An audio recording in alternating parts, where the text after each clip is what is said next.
dito ka lang muna sa mga lola mo, ha? Iiwan niyo din po ba ako gaya ni nanay? Anak, kailangan magtrabaho ni tatay para sa kinabukasan mo. Paano na po ako? Sama na lang po ako, tay. Kung pwede lang, anak, ayoko rin na magkalayo tayo. Pero babalik naman ako agad. Tsaka nandiyan naman ang lolo at lola mo. Habang wala ako, sila muna mag-aalaga sa'yo. Okay? Mag-iingat ka lagi, anak, ha? Maging masunurin at mabait ka. Alis na si tatay. Opo. Nay, tay, kayo na pong bahala kay Eden, ha? Nang mga panahon na yon, ay hindi ko alam kung saan ang tungo ni tatay. Basta ang natatandaan ko lang, trabaho ang dahilan kaya siya umalis. Wala pa rin akong tigil sa kakaiyak habang hawak ako ng lola ko at sinusundan namin ng tingin si tatay na palabas ng bakuran. Matapos niyang sumakay ng tricycle, ngumiti pa siya sa akin at kumaway.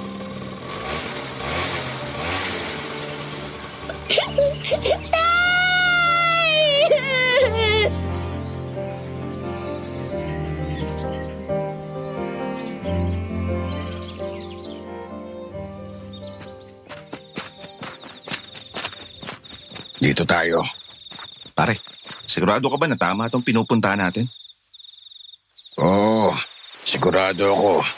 3 beses ko pa nga kinumpirma yung address. Maliit lang tong baryo sa Ligan. Mahanap natin agad si Kumare. Pero Bocha, kinikilabutan ako eh. Hindi mo man naririnig yun. Parang may umaangil sa paligid eh. Marami kasing mababangis na hayop dito sa gabi. Kaya kailangan natin magmadali. Boses ng babae yun ah. Saan galing yun? Neil, pare, ano nangyayari sa'yo? Maligayang pagdating dito sa bayan namin, pare. Tamang-tama ang pagdating mo. Dahil kailangan mas dumami, pare. Wag!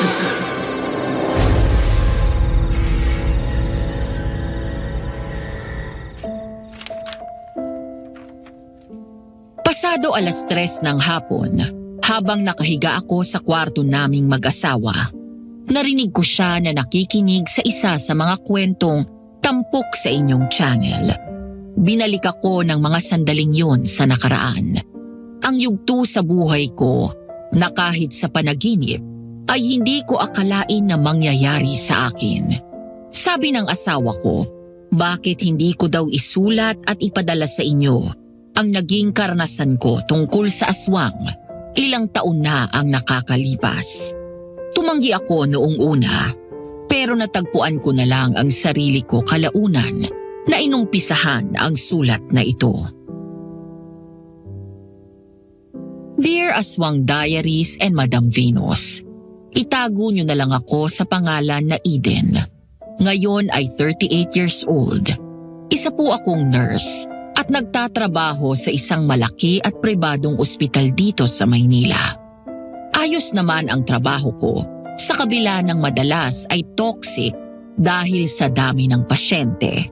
Kumbaga nasanay na rin. Mga nasa bandang 30 anyos ako noon nang isang job offer ang dumating sa akin.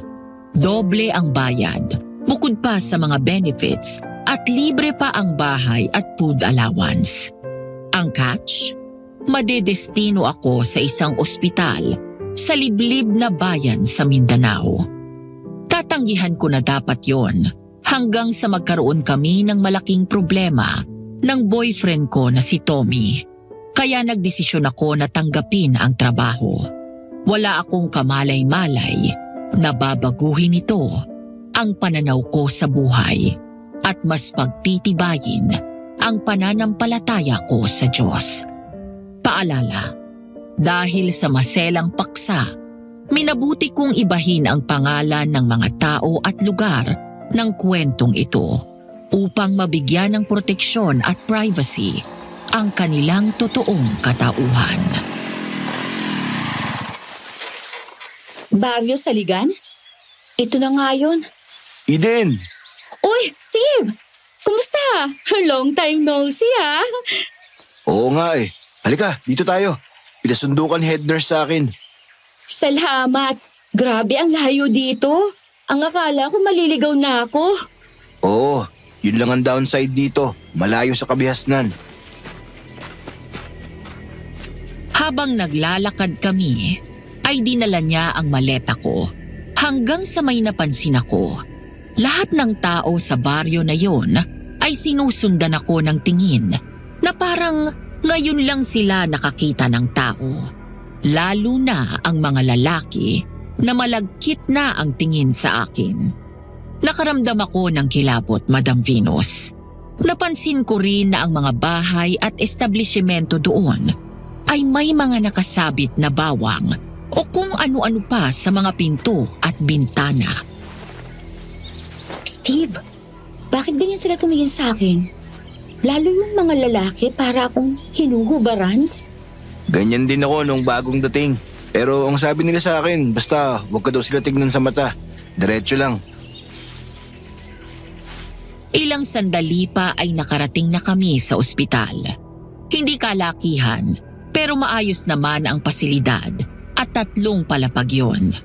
Gaya ng mga bahay sa baryo na yun, maging doon sa ospital ay may mga nakasabit na bawang at talisman o yung kulay dilaw na papel na may nakasulat na Chinese characters sa pulang tinta. Samantala, pinakilala ako ni Steve sa ibang nurses doon at karamihan sa kanila, mga babae. Kung may lalaki man, iilan lang. Matapos akong i-briefing ng head nurse at ibigay ang schedule ko, sinamahan ako ni Steve sa isang maliit na apartment kung saan ako tutuloy. Ito naman yung apartment mo. Usually may kasama ka dito dapat. Kaya lang, mas gusto ng ibang nurse sa dorm sa loob ng ospital. Bakit ayaw nila dito? Basta, ito lang ang mahigpit kong ibibilin sa'yo. Pinagbabawal ng namumuno sa baryo na ito ang paglabas ng mga kababaihan sa gabi. Lalo na pagpatak ng 6:00. Kahit anong mangyari, wag na wag kang lalabas. Bakit naman? Iba ang lugar na to, Eden. Delikado dito. Hindi ligtas ang lahat lalo na sa mga babae. Paanong delikado? Kung ganun pala, bakit pa sila nag-hire ng mga health workers? Kawawa naman din kasi yung mga pasyente kapag pinabayaan. Ito lang ang malapit na ospital dito. Basta, makinig ka na lang sa akin. Nakita ko ang takot at pag-aalala sa mga mata ni Steve, Madam Venus. Hindi ko pa maintindihan yon noong una. Hindi ako nag-abala na mag-usisa pa. Hindi ko nga sineryoso ang sinabi niya dahil ang tanging alam ko sa mga sandaling yon, naroon ako para magtrabaho at makalimot. Bahay, ospital, trabaho, tulog lang ang magiging routine ko. Kaya kung anuman ang nangyayari sa lugar na yon, wala na akong pakialam. Una na ako. Tawagan mo na lang ako kapag may kailangan ka. Oo, thank you, Steve. Matapos kong kumain ng tanghalian, ay nagpahinga lang ako. Tapos ay nag-ayos na ng mga damit ko sa kwarto.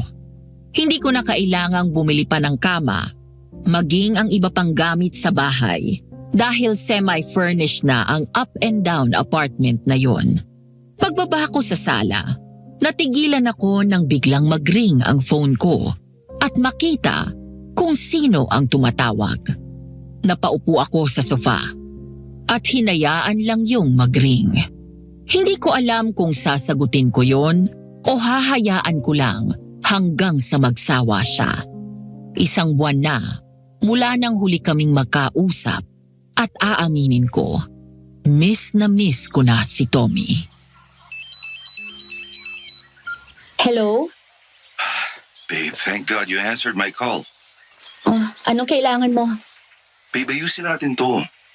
Look, ayoko ng gulo. Ayokong dumating na naman sa punto na puntahan ako ng stepmom mo at insultuhin ako at alukin ako ng pera para lang layuan ka. I'm sorry sa lahat ng ginawa niya. Hindi ko alam lahat yun, kahit si Dad. Tsaka yung engagement ko kay Cherry na sinabi niya, it was all lie. Tommy, please. Gusto ko ng matahimik. I cut them off. Pinutol ko na lahat ng ugnayan ko kay Dad at sa pamilya niya. Umalis na ako sa bahay. Mula ngayon, wala nang manggugulo sa atin. Tama na, Tommy. Tigilan mo na ako. Habang nag-aayos naman ako doon sa sala at naglilinis, bahagya akong napakunot noo nang mapansin na maging doon sa apartment ay may mga nakasabit na bawang at talisman. Lumapit ako sa bintana at tinitigan ko yon. Medyo sumimangot ako nang maamoy ko ang bawang. Hinawakan ko yon at akmang hihilahin ng... Hindi ko yan aalisin kung ako sa'yo. Ay! Manang naman. Ay, aatakihin ako sa puso sa'yo eh. Huwag mong alisin yung mga nakasabit dyan dahil yan ang magsisilbing protection mo. Eh para saan mo ba to? Pansin ko rin pati ibang bahay. Pati nga sa ospital meron ito eh. Pantaboy sa mga kampo ni Satanas. Po? Ano po ang ibig ninyong sabihin? Huwag ka na maraming tanong pa. Kung gusto mo pang mabuhay, sundin mo ang sinasabi ko. Sige po. Salamat sa paalala. Hindi ka nga dapat narito eh. Kung ako sa'yo, habang may oras ka pa at maliwanag pa, umalis ka na dito. Hindi po pwede eh. May kontrata po ako. Nurse po ako. Diyan lang ako sa ospital sa malapit magtatrabaho. Isang babala pa. Huwag na huwag kang tatanggap ng kahit anong pagkain o inumin mula kahit kanino sa baryo na ito. Lalo na sa mga lalaki. Dahil baka magising ka na lang na nakahain ka na sa mesa nila. Sandali ho nang. Hindi ko ho maintindihan eh. Malalaman mo rin mamaya. Narito naman ako eh at aalalayan kita. Salamat po.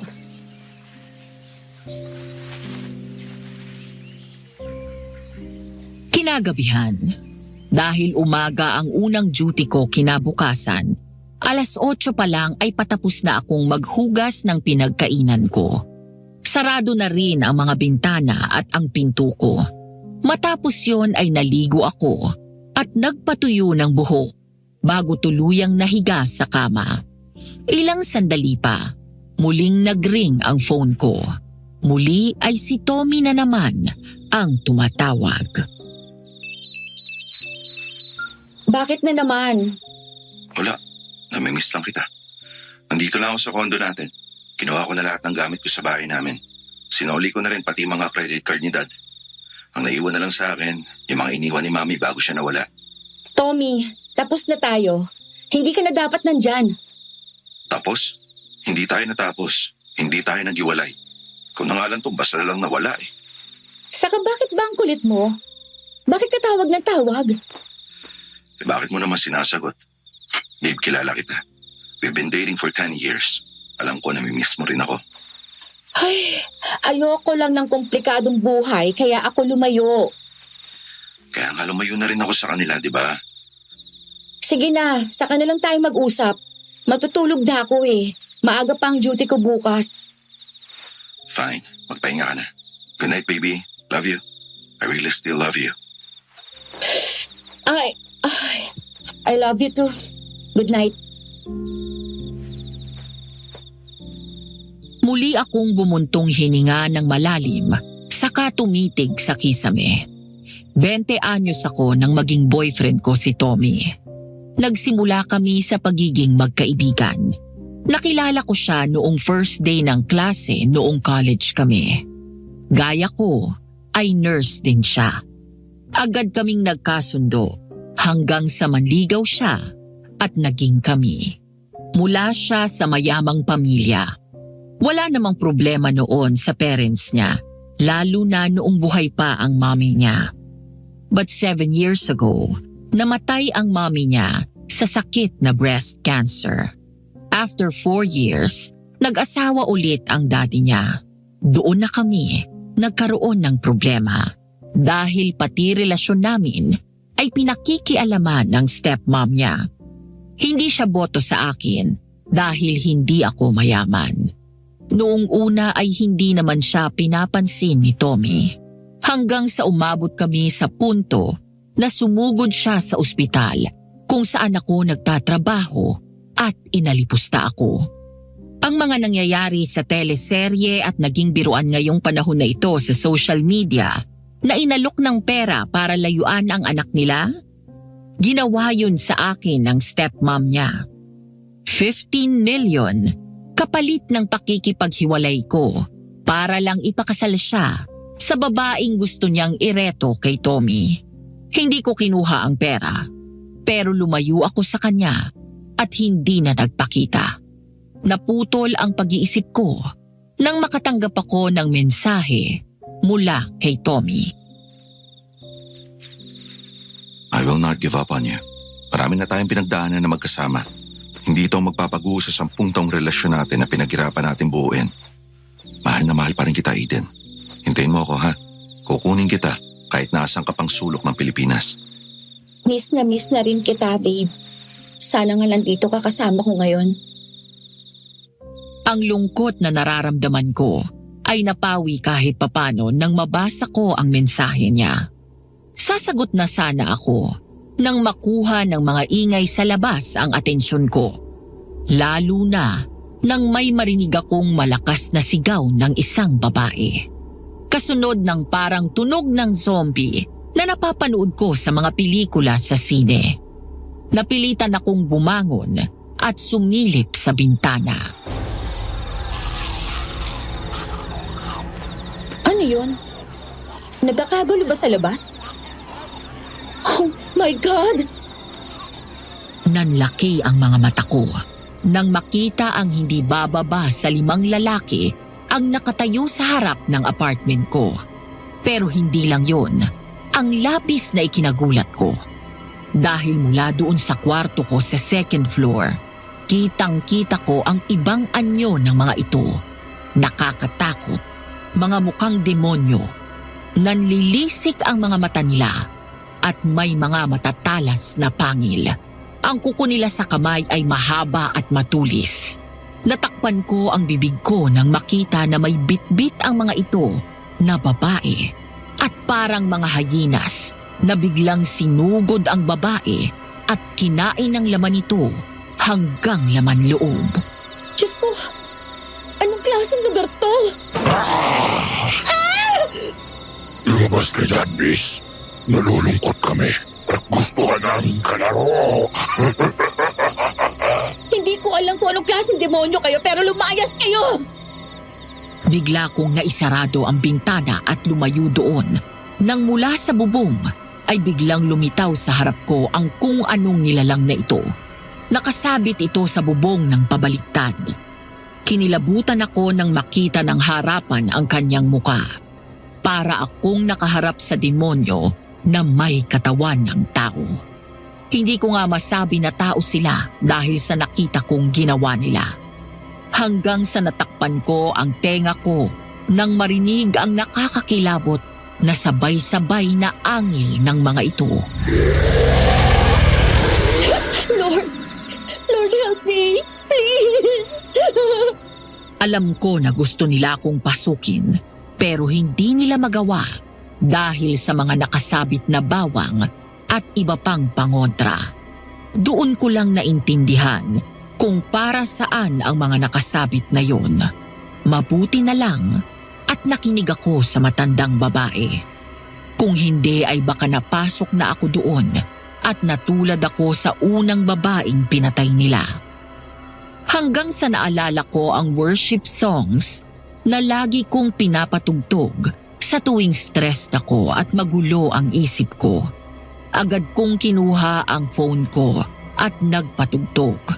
Pagkatapos ay kinonekta ko pa ito sa Bluetooth speaker na dala ko at nilagay yon sa full volume. Habang nangyayari yun, ay lumuhod ako at nagdasal. Wala akong alam na panlaban sa mga gaya nila. Basta ang tanging naisip kong kapitan sa mga sandaling yun ay ang Panginoon. Lord, alam kong mas makapangyarihan ka sa kanila. Iligtas mo po ako. Nakikiusap po ako. Lumabas ka na dyan, babae. Labas! The Lord is my shepherd. I shall not be in want. Even though I walk through the valley of the shadow of death, I will fear no evil, for you are with me. I will fear no evil, for you are with me. Hanggang sa makalipas ang ilang sandali, ay narinig ko na lang ang mga yabag na tumatakbo palayo. Nanghihina pa rin ang mga tuhod ko na lumapit sa bintana at sumilip sa gilid ng kurtina. Saka lang ako nakahinga ng maluwag. Nang sa wakas, ay makita ko na wala na ang mga ito sa harap ng apartment. Thank you, Lord. Thank you po. Hindi ko alam kung paano ko naitawid ang unang gabi ko doon sa baryo Saligan matapos ang mga nangyari. Naalala ko na ang tawag sa kanila, aswang. Ang salitang laman lang ng kwento ng lola ko na panakot sa akin kapag ayokong matulog ng maaga. Isang salita na laman lang ng mga kwento sa libro o pelikula. Kahit sa hinagap, ay hindi ko inakala na totoo sila. Dahil doon ay maraming naiwan na tanong sa isip ko. Pero sa halip na magpaapekto sa nangyari, mas pinairal ko pa rin ang pagiging profesional ko. Trabaho muna bago ang sarili kong kapakanan. Nurse Eden, kumusta? Kaya pala laging short ng female nurse dito sa ospital na to. Dahil sa mga aswang? Alam mo na, Aba, ikaw ba naman ang paligiran ng higit 5 aswang eh? Paano kung hindi malalaman? karamihan ng mga babaeng nurse na nagtatrabaho dito noon, pinatay ng mga aswang. Kaya nga pinagbabawal sa mga babae ang lumabas pagsapit ng 6:00 ng gabi o basta kapag kumagat na ang dilim. Pero delikado rin kaming mga lalaki dito. Bakit? Karamihan sa mga lalaki dito, nagiging aswang. So, aswang ka na rin? Hindi promise.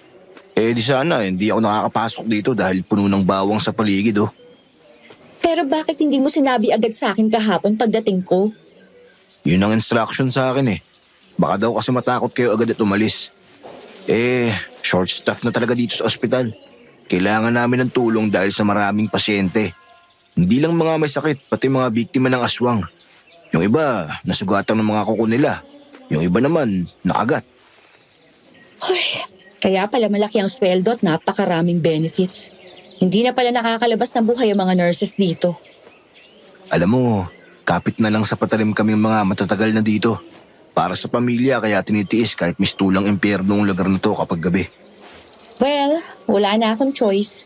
Nandito na ako Tingnan na lang natin kung hanggang kailan ang itatagal ng buhay ko dito. Pasensya ka na ulit kung hindi ko sinabi, Eden Sumusunod lang ako sa utos. Wala yun. Naiintindihan ko naman.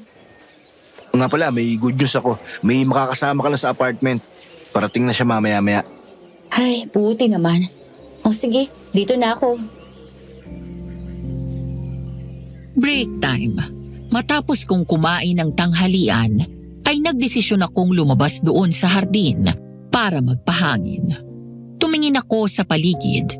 May mga lalaki na dumadaan at nakatingin pa rin sa akin. Pero hindi ko na sila pinansin dahil sigurado na ako na mga aswang sila. Hanggang sa mapansin ko ang matandang unang nagbigay sa akin ng babala. Manang, ano pong ginagawa niyo dito? Naglalakad-lakad hanggang sa nakita kita.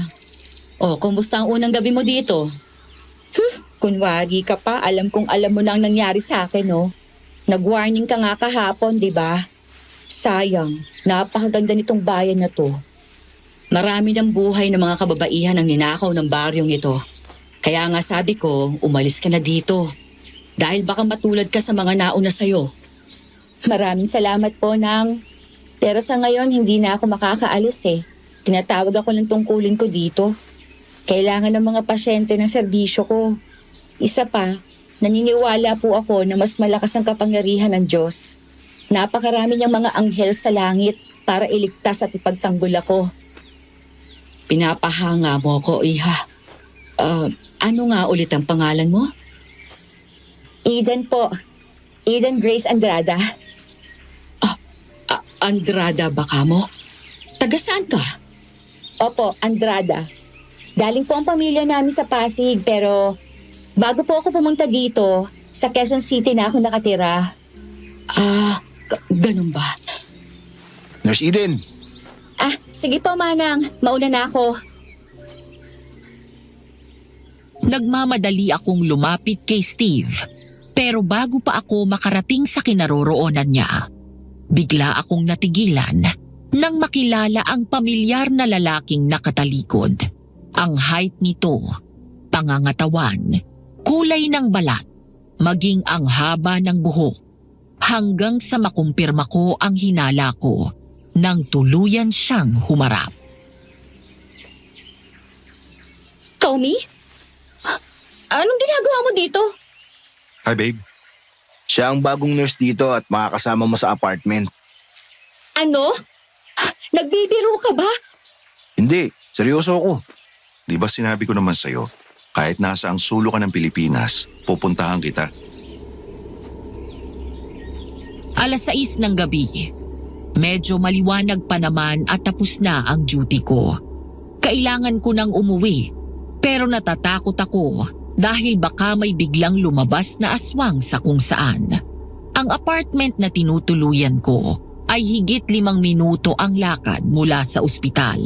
Naroon na kanina pa si Tommy at hindi ko alam kung sinabi na ni Steve sa kanya ang tungkol sa nangyayaring kababalaghan sa baryong yon. Eden, sandali. Uuwi ka? Alam mo naman bawal nang lumabas ng 6:00. Kailangan ko umuwi, Steve. Nandoon si Tommy. Ayan, hudyat na yan. Maya-maya maglalabasan na sila at alam na ni Tommy yung mga nangyayari dito. Malapit lang naman. Tatakbuhin ko. Huh? Tommy? Halika na, bilis! Hindi ko na ituloy ang sinasabi ko nang makitang humahangos si Tommy na palapit sa amin. Pagkatapos ay bigla niyang hinawakan ang kamay ko sabay hila. Hindi na ako nakapagpaalam pa kay Steve at basta na lang tumakbo kasama ni Tommy. Iyon na ata ang pinakamatagal na 5 minuto ng buhay ko, Madam Venus. Dahil habang kumakagat ang dilim mula sa likod ng masukal na halaman, madilim na kakahuyan at loob na mga bahay, unti-unti naming naririnig ang matinis na boses at agresibong tunog ng mga aswang. Kasunod ng malakas na sigaw, ang mga tinig ng babae sa iba't ibang parte ng baryo na yon, habang ang mga bahay at establishmento ay nagmamadaling magsara ng mga pinto at bintana. Bilisan mo, malapit na tayo sa bahay. Ay! Tommy! Sa likod may humahabol sa atin! Napalingon ako nang mula sa mga bakuran ay tumalon sa bakod palabas ang mga aswang at hinabol kami. Pero bago pa kami naabutan ng mga ito, nakapasok na kami sa bakuran. Saktong pagsarado ni Tommy ng gate ay sabay dating na mga aswang. Galit na galit at nanlilisik ang mga mata nila habang umaagos sa bibig ang kanilang laway na parang gusto na nila kaming lapain. Hinila ko siya palayo at mabilis na pumasok sa loob ng bahay at nilak ang pinto. Anong klaseng lugar to? Muntikin na tayo dun ah! Are you planning to live like this every day? Lumingon ako kay Tommy nang marinig ang pasermon niyang tono habang sinasarado ang mga bintana at binababa ang mga kurtina. Nang lumingon siya sa akin, ay hindi na maipinta ang mukha nito sa galit. Habang ako ay natahimik na lang at nanatili lang na nakaupo doon. Maya-maya ay lakas loob akong nagsalita. Ano ba kasing ginagawa mo dito? Ano pa ba? Sinundan ka. Isang buwan mo akong pinagtataguan tapos malalaman lamang ko nandito ka sa lugar ng infested ng mga aswang? Hindi ko naman alam na ganito dito eh. Tinanggap ko yung trabaho kasi para makalayo. Kanino? Sa akin? Alam mo naman yun, di ba? Teka, sino bang nagsabi sa'yo nandito ako? Si Nurse Sheila, nanggaling siya dito at hindi siya nagtagal ng 1 linggo. Siya ang nagsabi sa akin ng mga nangyayari rito. Gusto ko na rin umalis, kaya lang, ewan ko ba? Hindi ako nagpe-playing hero pero parang naaawa naman ako sa mga taong may iwan dito eh. Baby, hindi natin sila maililigtas lahat. Narito sila dahil pinili nila yon. Kahit pwede naman silang umalis rito, mas pinili pa rin nilang tumira rito. Teka, maiba ako. Mag-duty ka ba sa ospital o sinundo mo lang talaga ako dito? Susunduin lang dapat kita hanggang sa nakiusap sa akin ng head nurse. Pumayag na ako dahil nandito ka naman. Natigilan kami pareho nang marinig namin ang maraming mga yabag na tumatakbo sa labas, kasabay na mga nakakatakot na angil ng mga aswang. Agad akong tumayo at hinila ko si Tommy sa taas. Nang makarating kami sa kwarto, pinasilip ko siya sa bintana. Doon namin nakita ang mga aswang na puro lalaki, tumatakbo at umaangil na parang mga zombie. Sana wala sila mabiktima. Babe, Hindi nagsalita si Tommy. Sa halip ay sinagot niya ako sa pamamagitan ng paghawak sa baba ko at pagpaling sa aking muka, sabay halik sa akin sa labi. Hindi ako nagdalawang isip na yumakap sa leeg niya, kasunod ng pagtuon ko sa kanyang halik. Nang mga sandaling yun, ay binuhos ko ang higit 1 buwan na pangungulila sa nobyo ko. Ang akala ko noong una ay makakaya ko na malayo sa kanya. Pero unang kita ko palang kanina kay Tommy, ay gusto ko na agad tumakbo palapit at yakapin siya ng mahigpit. I missed you. I missed you too. Huwag ka nang lalayo ng ganun ulit, ha? Ayoko mawala ka sa paningin ko. Wala ka nang poproblemahin ngayon. Wala nang manggugulo sa atin. Ituloy na natin yung pag-aayos ng kasal natin. Okay, sorry din kung iniwasan kita ha.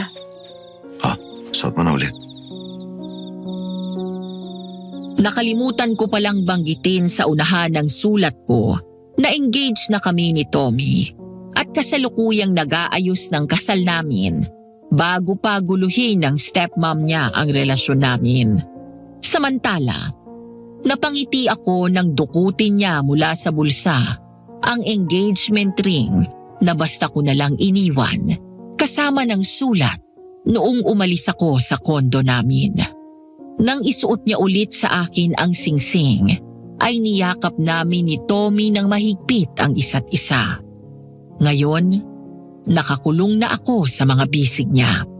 Biglang nawala ang lahat ng takot na nararamdaman ko.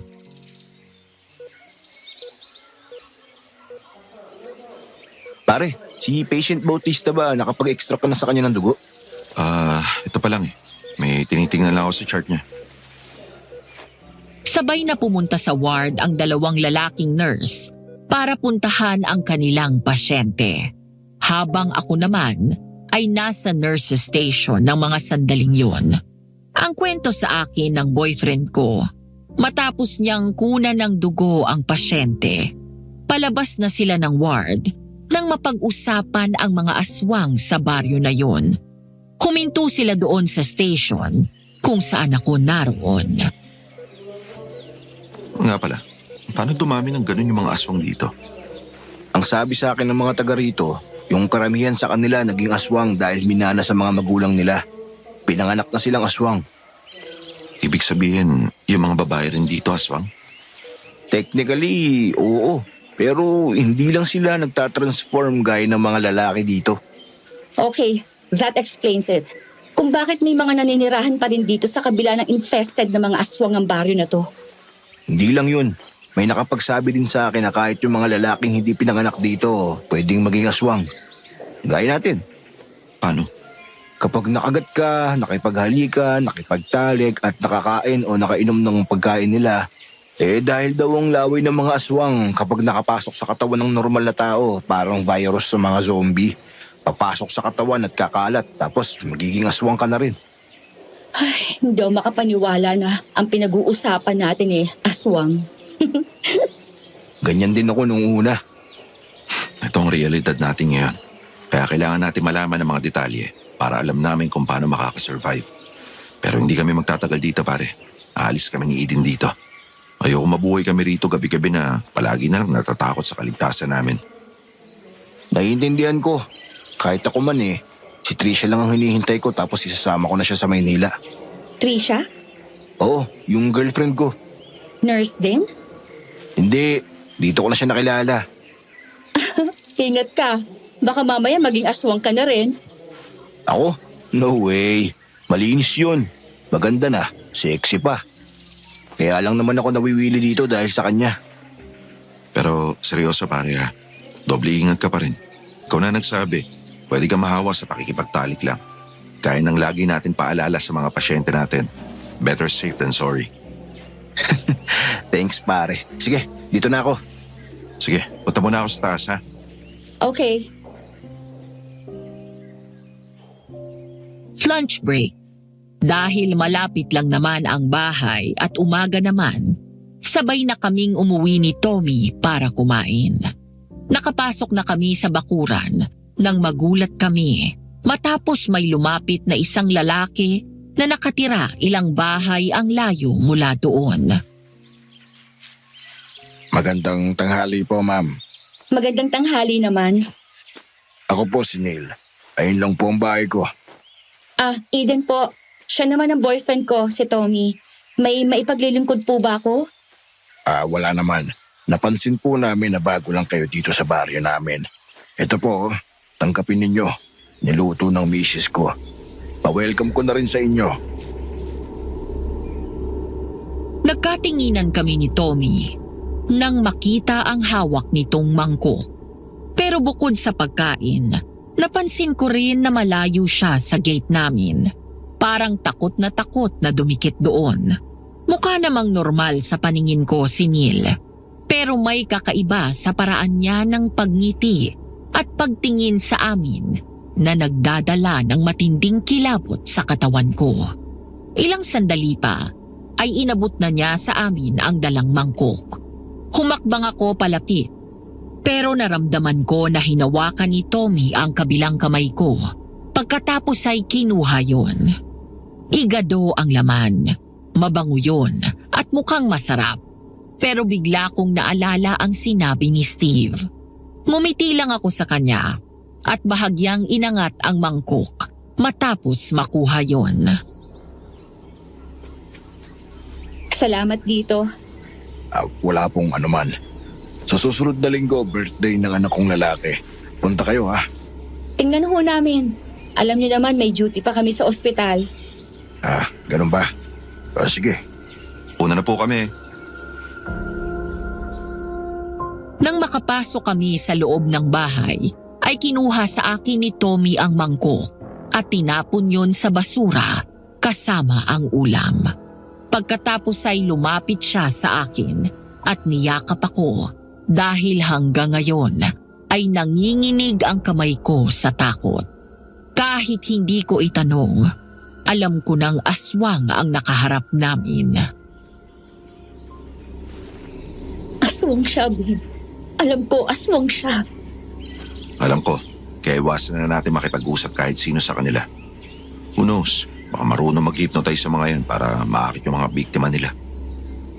Basta mangako ka rin sa akin na huwag kang kakain o iinom ng kahit ano galing sa ibang tao. Lagi ako magluluto at magdadala ng inumin natin.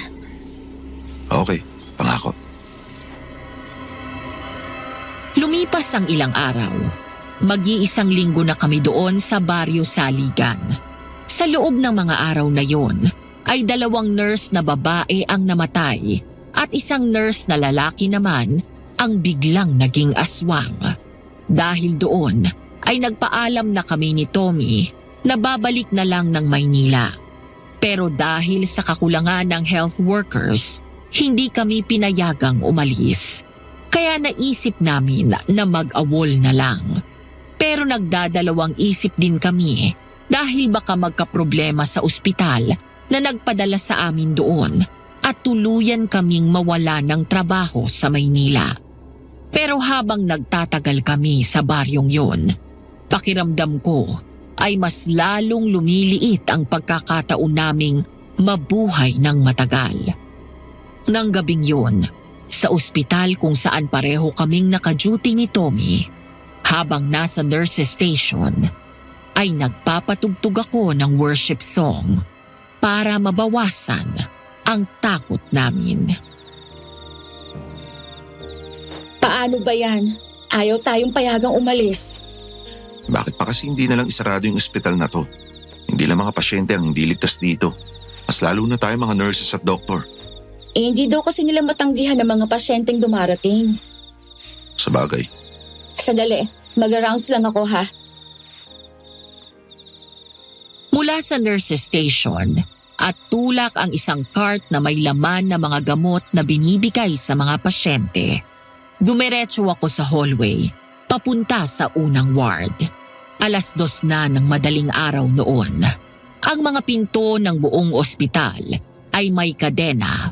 Pagkatapos ay nakalock ang mga bintana at nakababa ang mga blinds. Saglit akong huminto sa paglalakad at sumilip. Dahil naroon kami sa 3rd floor, kitang-kita ko ang mga nangyayari sa labas. Nagkalat ang mga aswang sa labas ng ospital, sa kalye, at yung iba ay nasa bubong pa ng mga bahay. Nangalisag ang balahibo ko sa katawan nang may pasukin na bahay ang mga aswang. Dayo ang babaeng nakatira doon sa bahay na yon. Ay, Judas! Manang! Ikaw pala. Ba't naman kayo palaging sumusulpot? Binalaan ko siya tungkol sa mga aswang pero ayaw niya maniwala. Tinawanan pa ako. Ang sabi ba naman, may gusto lang daw sa kanya mga lalaki dito kaya pinagtitinginan siya. Kaya hayun, sukat ba namang hindi nagsarado ng bintana at pinto at dumisplay ng husto? Kawawa naman. Teka, Nang, anong ginagawa niyo dito? May dinalaw po ba kayong pasyente dito? Oo. Kanina pa tapos ang visiting hours ha. Yan tuloy, hindi ka nakauwi agad. Ayos lang ako, iha. Oo nga pala, mag-iingat ka sa isang pasyente doon sa isolation room. Mukhang masama ang tama ng isang yon. Yun po yung pasyente na dumating dito na namimilipit sa sakit ng tiyan tapos parang nagsiseizure siya. Nakitaan ng abnormalities ang blood result niya pero hindi matukoy ng doktor kung ano. Kaya na-isolate hanggat hindi pa alam ang sakit niya. Nasa stock room sa pinakadulo. May naiwan doon na gamit galing sa isang dating albularyo na nanirahan dito. Sa kasamaang palad, naging aswang na rin siya. May mga panlaban doon sa aswang. Tandaan mo, iha ha. Kailangang sa puso mo sila matatamaan para tsak na mamamatay sila. Opo, pero bakit niyo sinasabi sa akin yan?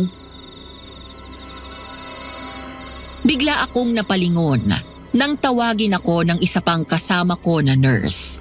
Magpapaalam sana ako kay Manang nang pagtingin ko ay wala na agad siya sa tabi ko. Nagtataka na napakamot na lang ako sa batok, sabay lingon sa paligid. Kaya nagpatuloy na lang ako sa paglalakad at tinulak ang cart. Hanggang sa sumapit ako sa ward. Inisa-isa ko ang kama ng mga pasyente na kailangang uminom ng gamot. Ang ilan sa pasyente naman ay pinalitan ko ng IV fluids.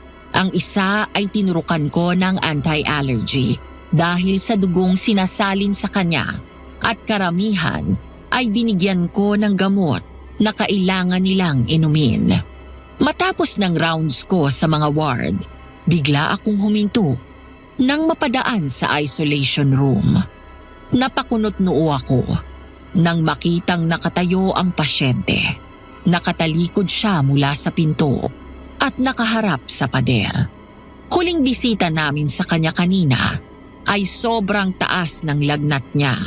Pagkatapos ay namumutla at hinang-hina siya. Dahil doon ay pumasok ako sa loob para paalalahanan siya. Sir? Mahiga ho kayo. Kanina lang ang taas po ng lagnat niyo baka mahilo kayo. Hindi pwedeng nakatayo ka dyan. Sir? Sir? Sir? Okay lang po ba kayo? Nilapitan ko ang lalaking pasyente at tinapik sa balikat. Nang lumingon siya sa akin, biglang nanlaki ang mga mata ko nang makita ang pagbabago ng kanyang muka. Yon ang unang beses kong naranasan na kilabutan ako mula ulo hanggang paa. Mapula at nanlilisik ang mga mata. Sa balat niya ay naglalabasan ang mga ugat, habang matalas at mahaba ang kanyang mga ngipin at ang kuko niya sa mga kamay ay ganun din. Bago pa ako makatakbo, ay agad niya akong sinalakay at sinakal ng mahigpit. Tommy! Bitiwan mo ko!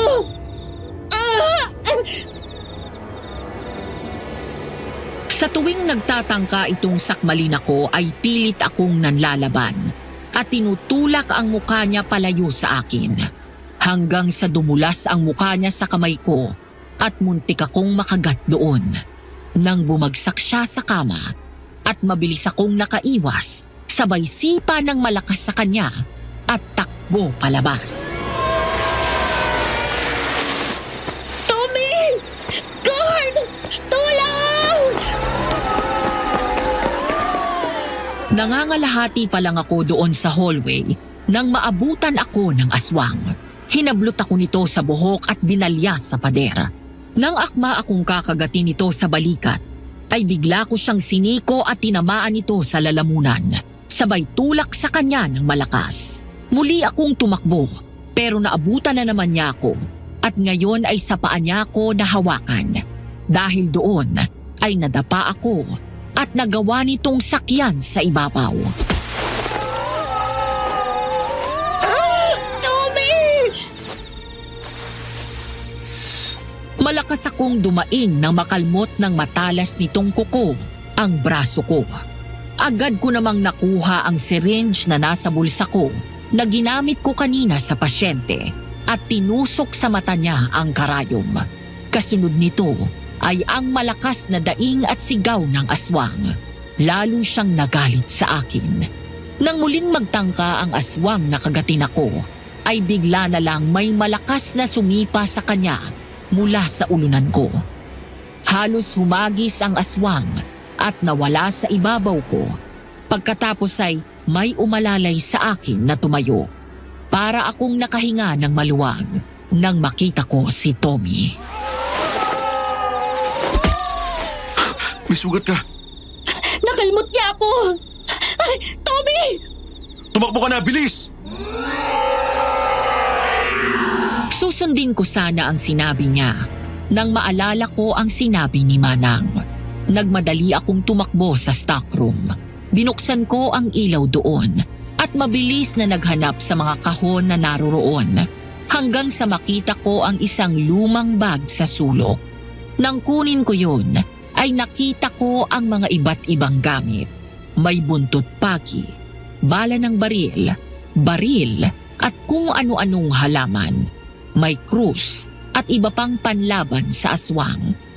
Kinuha ko ang bolo at buntot pagi, maging ang asin na may bawang sa isang garapon.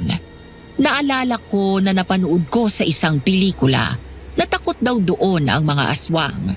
Pagkatapos ay nagmamadali akong tumakbo palabas at naabutan ko si Tommy na nakikipambuno pa rin sa nilalang na kampon ng dilim. Nagwawala ang aswang habang pilit siyang gustong kagatin. Naroon ang gwardya pero hindi nito mabaril ang aswang dahil baka tamaan si Tommy. Habang ang ibang nurse naman ay nasa loob ng mga ward at nagbabantay sa pinto. Samantala, Agad kong hinagupit ng buntot pagi ang aswang at dumakot ako ng asin, saka yun binato sa aswang. Tommy! Saksakin mo siya sa dibdib! Direkta sa puso! Galit na lumingon sa akin ang aswang at inangilan ako ng malakas. Dahil doon ay binitawan nito si Tommy. Kaya agad kong naipadulas sa sahig ang bolo papunta sa kanya. Tumakbo papunta sa akin ang aswang. Agad kaming tumabi ni Tommy nang sumigaw ang guard, sabay kasanang dala nitong shotgun at paputukin yun. Tinamaan ng bala ang aswang pero hindi yun tumama sa puso, kaya mabilis na kumilos si Tommy at sinaksak ito direkta sa puso. Pagkatapos ay binuksan ko ang bintana at mula sa 3rd floor ay sinipa niya ng malakas ang aswang hanggang sa nahulog ito. Babe, may sugat ka. Ayos lang ako. Daplis lang to. Ikaw, okay ka lang? Oh, halika. Ipagamot natin kay Doc yan. Pasado 2:00 ng hapon nang magising ako. Bago kami umalis kanina, ay hinintay muna naming lumiwanag. Matapos kumain ng umagahan at maligo, ay saka kami natulog ni Tommy. Mabuti na lang at 2 araw ang day off namin matapos ang 12 hours na night duty. Nang bumangon ako, ay agad kong dinampot ang damit ko na nakakalat sa sahig, saka sinuot yun. Marahan akong ngumiti nang lumingon kay Tommy, na hanggang sa mga sandaling yun ay hinding na natutulog. Inayos ko ang kumot at tinakpan ang hubad niyang katawan, saka ako bumaba sa kusina. Dahil maaga pa naman, ay nagbukas muna ako ng bintana. Nang sa ganon, ay pumasok naman ang malamig na hangin. Hindi ko masabi na sariwa ang hangin doon dahil sa masangsang at malansang amoy sa paligid mula sa mga katawan ng biktima ng aswang. Isa sa mga binili ko ay isang katerbang bawang na bungkus-bungkus. Gumawa ako ng garland at tinali ko yun sa gate hanggang sa natigilan ako nang makitang nakatingin sa akin si Neil. Magandang hapon, ma'am. Magandang hapon naman. Hindi po yata kayo pumunta sa karawan ng anak ko. Pasensya na. Duty kasi kami buong gabi. May natira pa kaming handa. Baka gusto mo. Hindi na. Salamat na lang. Marami din kasi kaming pagkain sa loob. Bakit ka pa naglalagay niyan? Hindi mo na kailangan yan. Hindi ka naman papasukin ng aswang dito. Talaga? Pero di bale, okay na to. Mabuti na yung sigurado. Mahirap na din kasi makampante. Hindi ko alam kung sino sa mga nakakausap ko araw-araw ang aswang. Gaya mo. Isa ka rin sa aswang, hindi ba?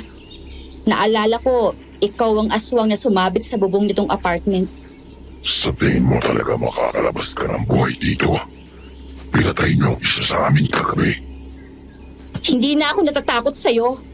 At kumpara mo ang isang kasama ninyo sa dami ng mga kababaihan na walang awa ninyong pinatay. At papatay ulit kami kahit ilan pa sa inyo kapag nagtangka kayong galawin ako o si Tommy. Hindi na kayo makakalabas dito.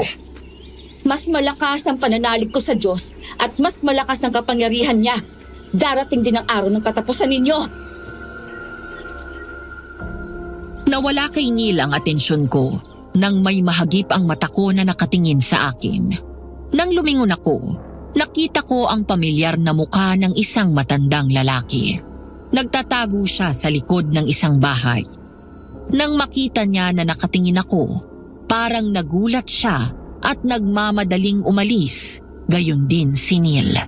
Bumuntong hininga ako at pinagpatuloy na lang ang ginagawa ko. Nang matapos kong isabit ang isang garland ng bawang sa gate, agad akong nagligpit at nilinis ang mga pinagkalatan ko. Ngayon lang may lumaban ng gano'n sa mga aswang. Ay, kabayo! Manang talaga. Libangan niyo ba talaga manggulat? Dahil ang sarap mong gulatin. Aba, sino ba hindi magiging magugulatin sa ganitong lugar? Kailan ba kayo aalis? Habang nagtatagal kayo lalong nanganganib ang buhay ninyo. Lalo na ngayon, may pinatay kayong isa sa kanila. Pagkatapos ng mga nangyari kagabi, Manang, hindi ko alam kung kaya ko silang iwan dito. Yung mga pasyente at maging mga kasama namin mga health workers doon, sila na hindi marunong lumaban. Napakabuti ng puso mo, Iha. Hindi ka makasarili. Nakukonsensya lang ho ako. Manang, bakit walang ginagawa ang lokal na pamahalaan dito? Bakit nila hinahayaan na ganito ang mangyari? Sinubukan na nila noon. Isang gabi, sumugod ang mga sundalo at pinasabog nila ang mga kuta ng mga aswang sa gubat. Marami ang namatay. Ilang taon ding natahimik ang baryong ito. Pero ang mga natirang mga aswang, patuloy na sumasalakay. Sa pamamagitan ng pagtagat nila sa mga kapwa lalaki na kalaunan nagiging aswang din. At ang mga ipinapanganak ng mga kababaihan na asawa ng mga aswang. Dahil doon, para sila mga kabote na biglang sumusulpot at dumarami. Habang lumilipas ang panahon, parami sila ng parami. Kaya tuluyan ang kinalimutan ng baryong ito. Yung mga babaeng asawa ng aswang na sinasabi nyo, hindi ba sila binibiktima ng mga aswang? Kahit sila walang ligtas, lalo na kapag kumalam ang sikmura ng mga aswang. Kaya ang mga asawa nilang naging aswang, umaalis sa kanilang mga bahay at naninirahan sa kagubatan. Umuuwi sa kanilang mga asawa kapag gusto nilang magpunla at magpadami ng lahi. Hindi na rin magawang umalis sa mga babaeng ito dahil na rin sa kabilang na sila sa mga aswang. Nakakalungkot. Nawala na sila ng pagkakataon para makaalis dito at mabuhay ng payapa. Paano bang nagkaganito ang bayan na to? Mahigit 60 taon nang nakalilipas, dito sa bayan na ito, nakatira ang isang magandang dalaga. Lagi siya mag-isa, walang pamilya o kaibigan. Pero sa kabila nun, sa sobrang ganda niya, lahat ng kalalakihan naaakit sa kanya. Ngunit naging dahilan din yon ng inggit at galit sa kanya ng mga kababaihan hanggang sa may nakipagkaibigan sa kanyang mga kababaihan. Labis ang kasiyahan niya dahil yon ang unang pagkakataon na may naging kaibigan siya. Hanggang sa inimbitahan siya ng mga ito sa isang kasiyahan. Hindi niya alam ang nag-aabang sa kanyang panganib. Dinala siya ng mga kababaihang ito sa isang bahay. Nagulat siya nang pagdating doon, may naghihintay sa kanyang 7 lalaki. Halinhinan siyang pinagsamantalahan ng mga ito. Habang ang mga babaeng tinuring niyang mga kaibigan, nanonood lang sa impyernong dinadanas niya at tinatawanan siya. Oh my God! Hindi lang ang 7 lalaki ang lumapastangan sa kanya. Nagyaya pa sila ng iba pa at hindi sila tumigil hanggat hindi sumusuko mismo ang kanilang mga katawan. Hindi nila alam ang babaeng nilapastangan nila isang makapangyarihang manghuhula na may malawak na karunungan sa itim na kapangyarihan. At ayon sa kwento, bago siya namatay, matapos siyang babuyin ng mga lalaking yon, isinumpa niya ang baryo na ito na ang lahat ng kalalakihan ay magiging hayok sa laman at dugo. Makakaramdam sila ng walang hanggang gutom at uhaw sa tuwing kumakagat ang dilim.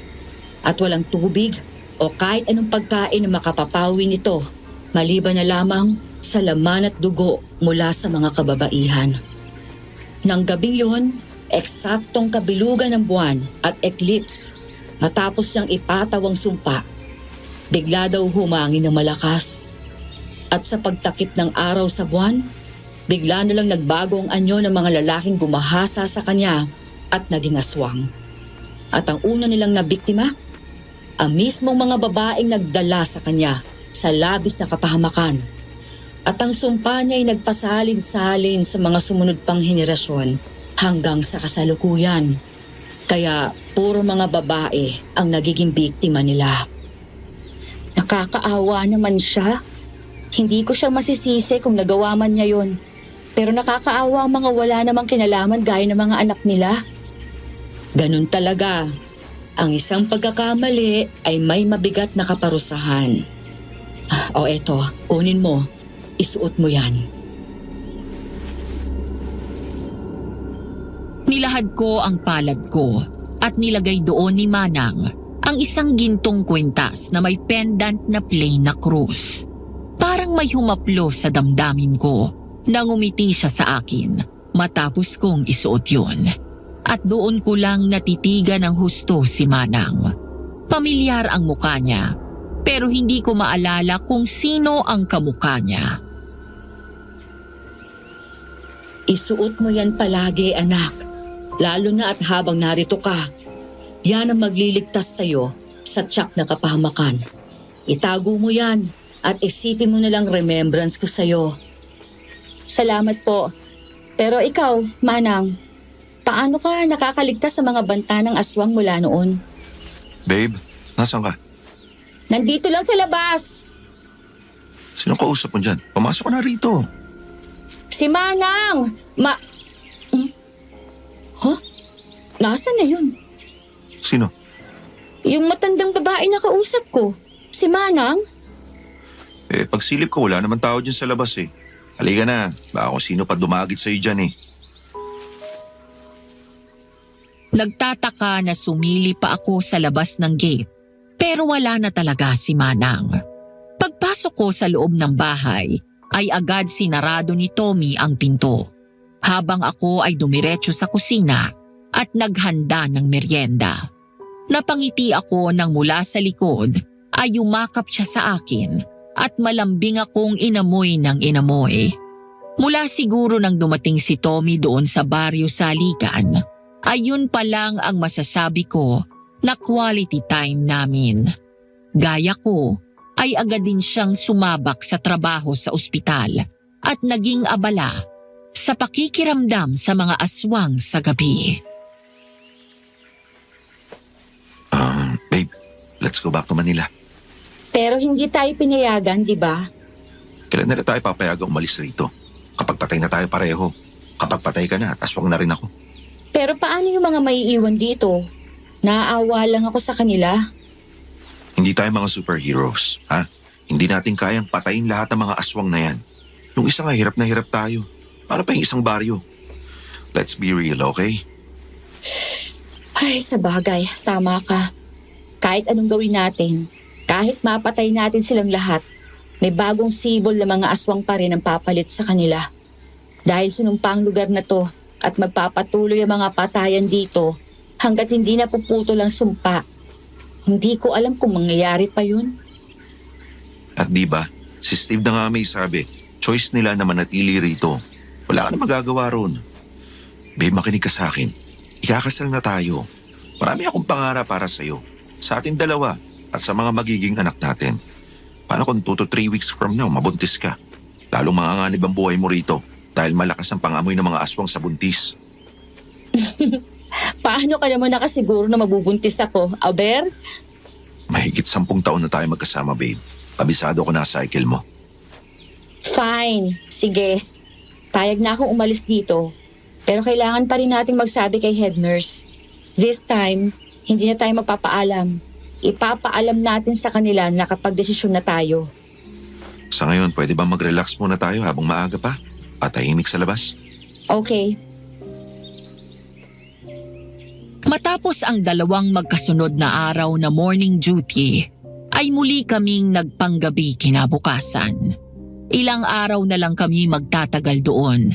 Naipaalam na namin sa head nurse ang desisyon naming 2 na aalis na kahit anong mangyari. Sinubukan kaming pigilan pero nanindigan si Tommy para sa aming 2. Pumayag ang nurse sa kondisyon na bago umalis ay maghihintay muna kami sa pagdating ng papalit sa amin. Isang bagay na hindi ako pabor.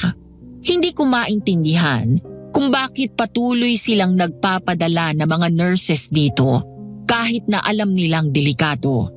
Naiinis akong isipin na sinasamantala ng mga nakatataas na hindi makakatanggi ang ibang health workers kapag sinabing mataas ang sweldo. Babe, yung mga damit natin nakaready na ba? Oo, inuunti-unti ko na lang nang lagay sa mga luggage natin. Hindi na ako makapag-intay na makalis rito at bumalik sa normal ang mga gabi natin. Nga pala, di ba duty ngayon si Steve? Nasaan na yun? Eh baka absent pa rin. Wala rin kahapon yun eh. May sakit raw. Sana okay lang siya. Mula doon sa ward, ay pumunta muna ako sa emergency room para isoli ang hiniram naming mga gamit.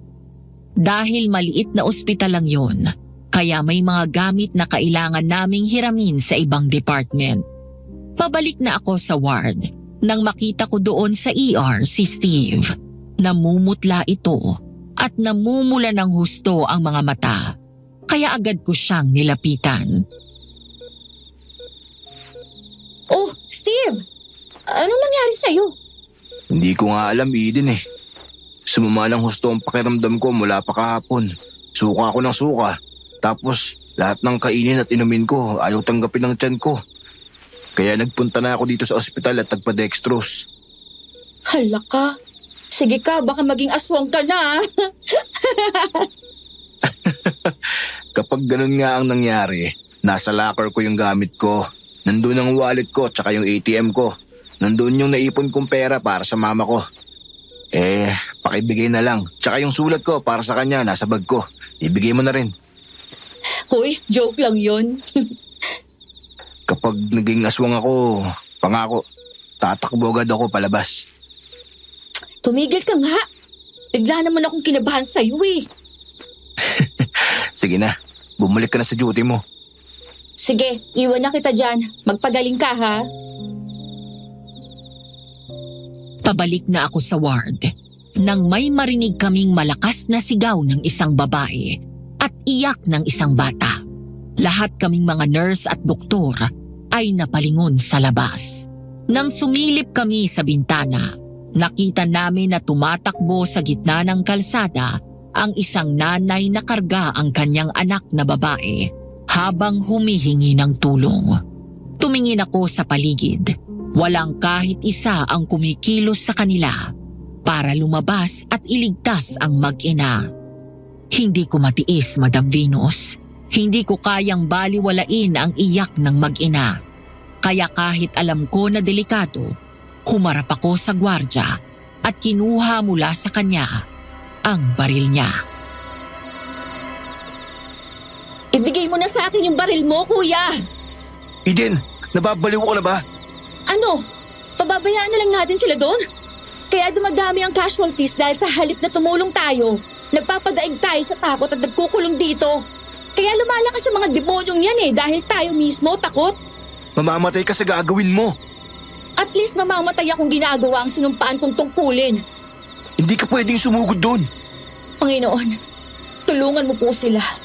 Iligtas niyo pong mag-ina na yun. Kayo na pong bahala sa akin. Eden, sandali lang. Eden! Sorry, babe. Pero kailangan kong gawin to. No turning back, Madam Venus. Nang hindi ibigay ng gwardya ang baril, nagmadali akong tumakbo pabalik sa ward at kinuha ang isang garapon ng asin, buntot pagi at bolo.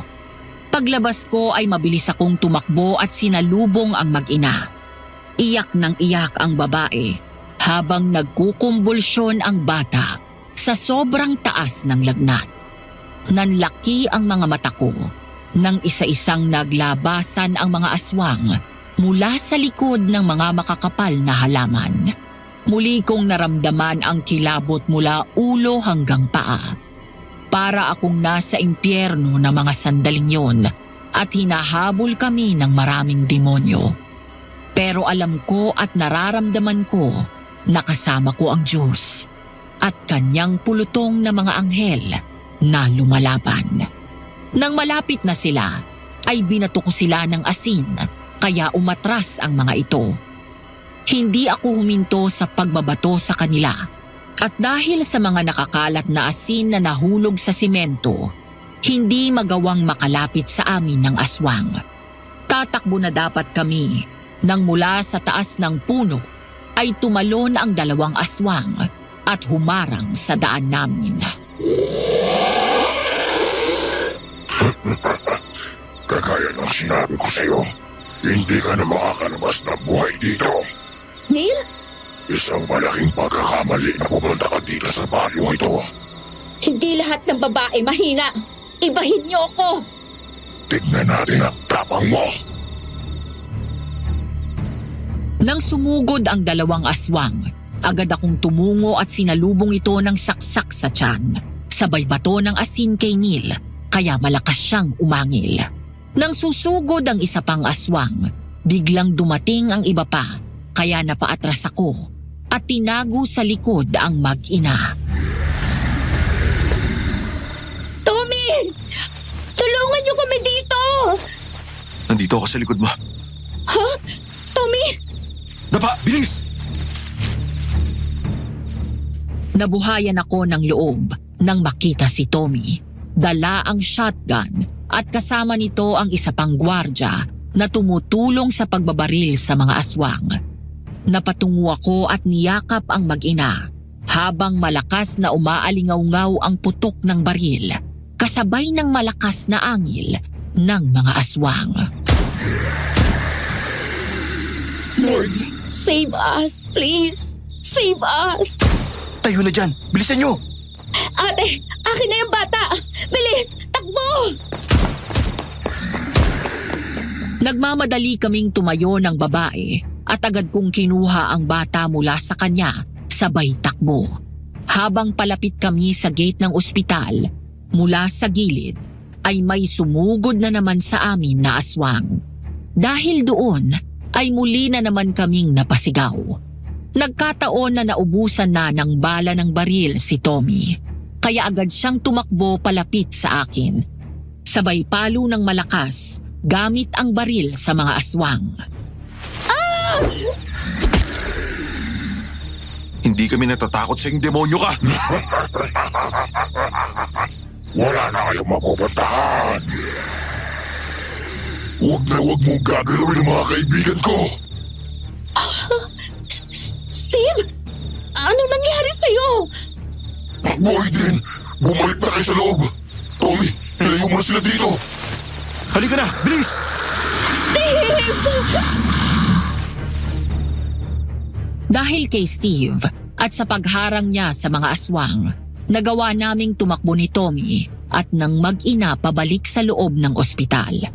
Nagmamadaling kinuha ng ibang doktor at nurses ang bata at agad inasikaso ang mga ito habang ako ay umiiyak na naiwan sa may pinto at pinapanood si Steve na tuluyang nagbabago ng anyo at nagiging aswang.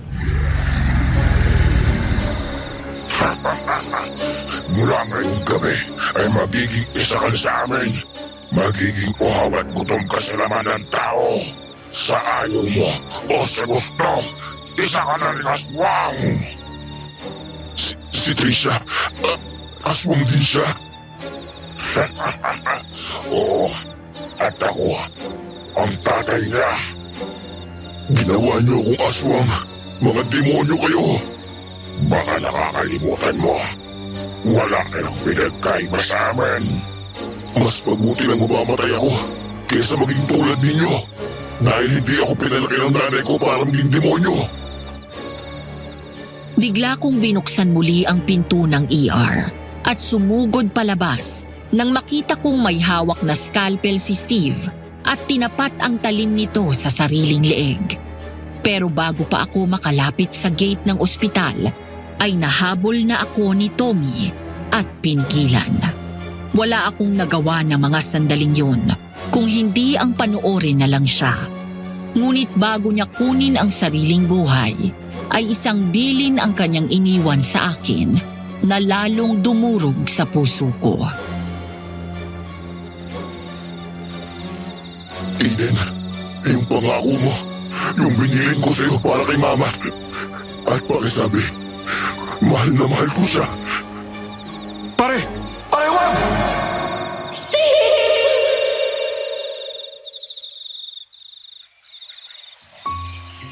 Tatlong araw na ang lumipas mula nang mawala si Steve. Nang lumiwanag ay saka pa lang namin nakuha ang bangkay niya. hindi na siya bumalik sa dating anyo bilang tao. Nang dalhin siya sa morgue, kaming mga naging kaibigan niya ay nagluksa sa pagpanaw ng isang mabuting kasama sa trabaho at kapatid. Dahil doon ay mas lalo akong nagngit-ngit sa galit. Gusto kong sumugod sa kuta ng mga aswang at pasabugin sila. Kinuhanan namin ng picture si Steve para yon ang ipakita sa kanyang pamilya sakaling hindi sila maniwala. Dahil sa misyon na iniwan niya sa akin, mas lalo akong nagkaroon ng determinasyon na patuloy na labanan ang mga aswang at makaligtas. Babe, halika. Umuwi na muna tayo. Lunch break na. Okay. Kumusta na pala yung mag-ina? Dengue yung naging diagnosis ni Doc. Sabi niya mabuti raw at naagapan. Baka raw kasi kung ano na yung nangyari sa bata kung nauli siya ng dating sa ospital. I mean, bukod sa baka nakain na sila ng aswang, baka ikamatay ng bata yung sakit niya. Kinausap ko yung nanay. Nakumbinsi ko siyang umalis na dito sa bayan nito. Mula daw nang maging aswang ang asawa niya. Hindi na raw ito bumalik sa kanila. At umaasa siya na kahit paano, magpapakita sa kanila to kaya hindi sila umaalis dito.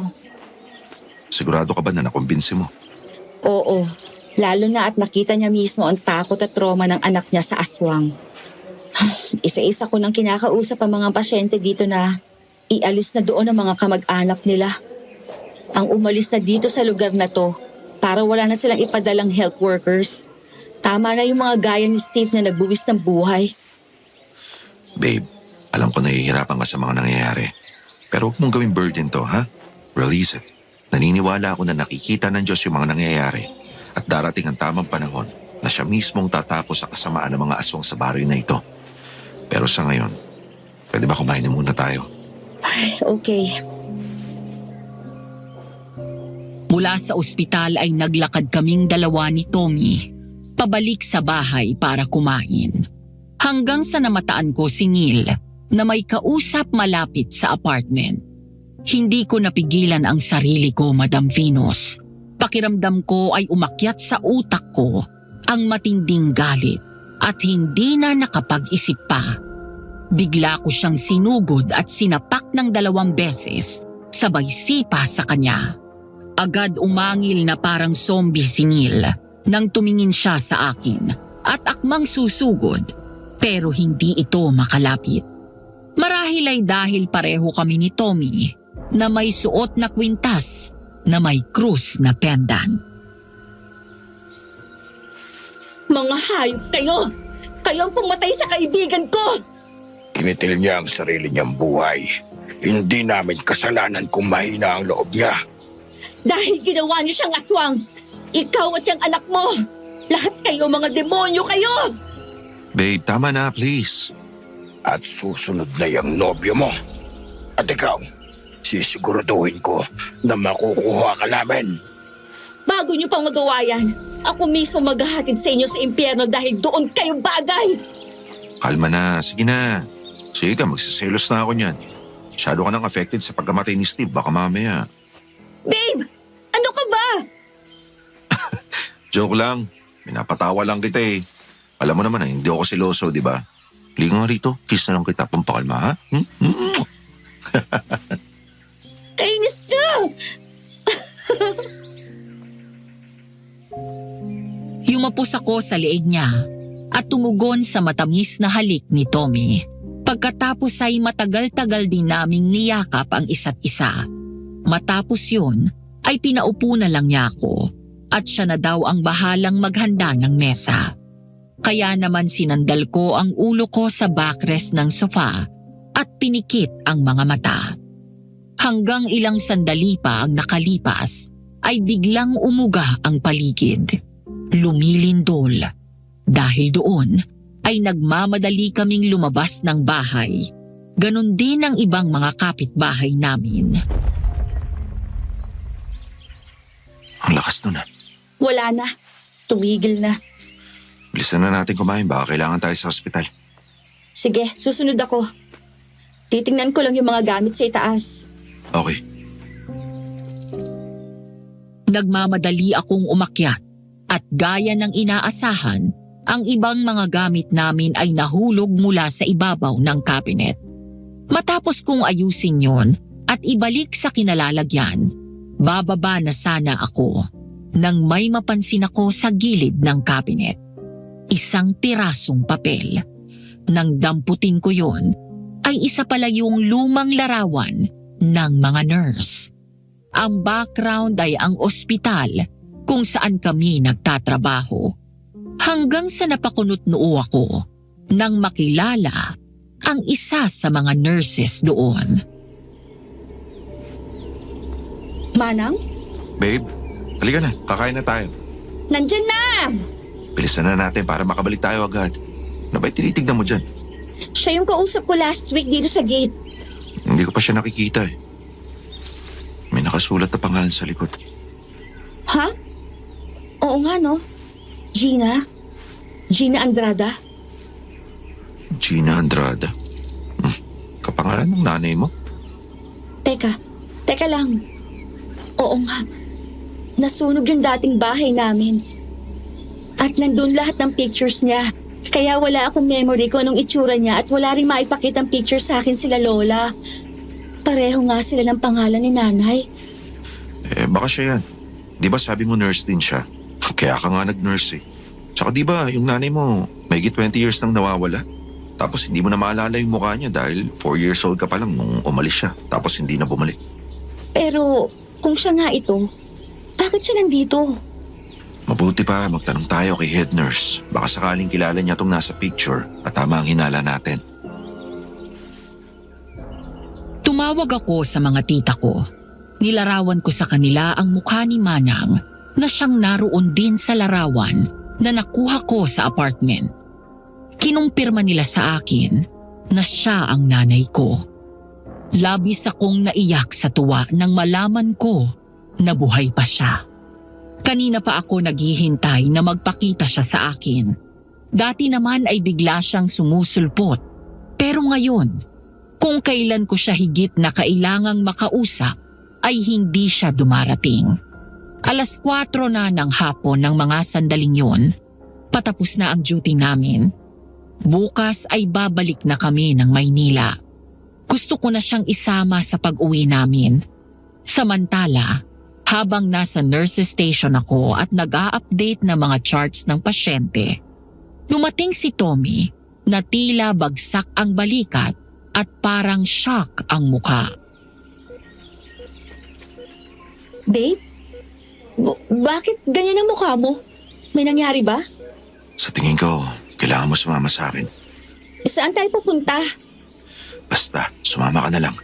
Sandali. Tapusin ko lang muna to. Matapos ang ginagawa ko, ay sumama na ako kay Tommy. Mula doon sa ward, ay bumaba kami sa ground floor. Pagkatapos ay nagpunta kami sa likod ng ospital. Natigilan ako at napalingon kay Tommy nang makita ko na may maliit na chapel doon. Dahil hindi naman ako nagagawi sa likod, kaya hindi ko alam na may ganito dito. Si head nurse ang nagturo sa akin ito. Nandito ang nanay mo. Talaga? Si nanay? Nay! Nay! Eden, sandali lang. Nay! Nandito na ako! Agad akong tumakbo palapit sa chapel at tinulak ang pinto. Nang pumasok ako sa loob, natigilan ako matapos makita yon.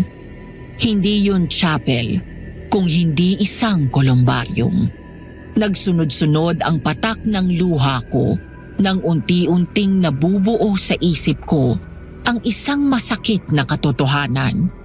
Pero nang mga panahon na yon ay in denial ako. Ayokong iproseso ng isip ko ang totoo. Buhay ang nanay ko. Nakita ko siya. Nakausap. Tumingin ako kay Tommy at mula doon sa pinto ay nilapitan namin isa-isa ang mga urn jars. Ang sabi mo, nandito si nanay. Nasaan na siya? Nandito siya. Ito siya, babe. Si Nurse Gina Andrada. Isa sa naging nurse dito at isa sa naging biktima at pinatay ng mga aswang. Hindi! Hindi totoo yan, babe! Buhay siya! Buhay ang nanay ko! Nakita ko siya at nakausap ko pa! Itong kwintas na to! Siya mismo nagbigay sa akin ito!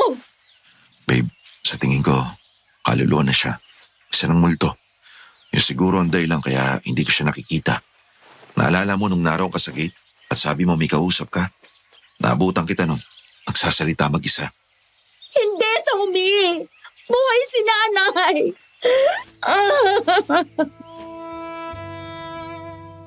Halos mawalan ako ng lakas sa mga binti ko at muntikang matumba kung hindi sa maagap na pag-alalay sa akin ni Tommy. Nang dalhin niya ako sa pinakadulo, doon sa likod ng maliit na parisukat na pintong salamin, naroon ang isang urn jar kung saan nakasulat ang pangalan ni Nanay, Gina Andrada. Kasama ang isang picture niya na nakasuot ng nurse's uniform at ang lahat ng naroon ay mga abo ng nurses at doktor na pinatay ng aswang.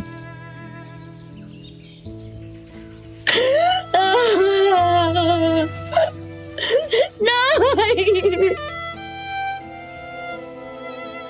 Dahil sa natuklasan ko, nakiusap ako kay Tommy na iwan muna akong mag-isa sa kolumbarium. Doon ay mag-isa akong nagluksa sa pagkamatay ng aking ina na kahit kailan ay hindi ko nakagisnan.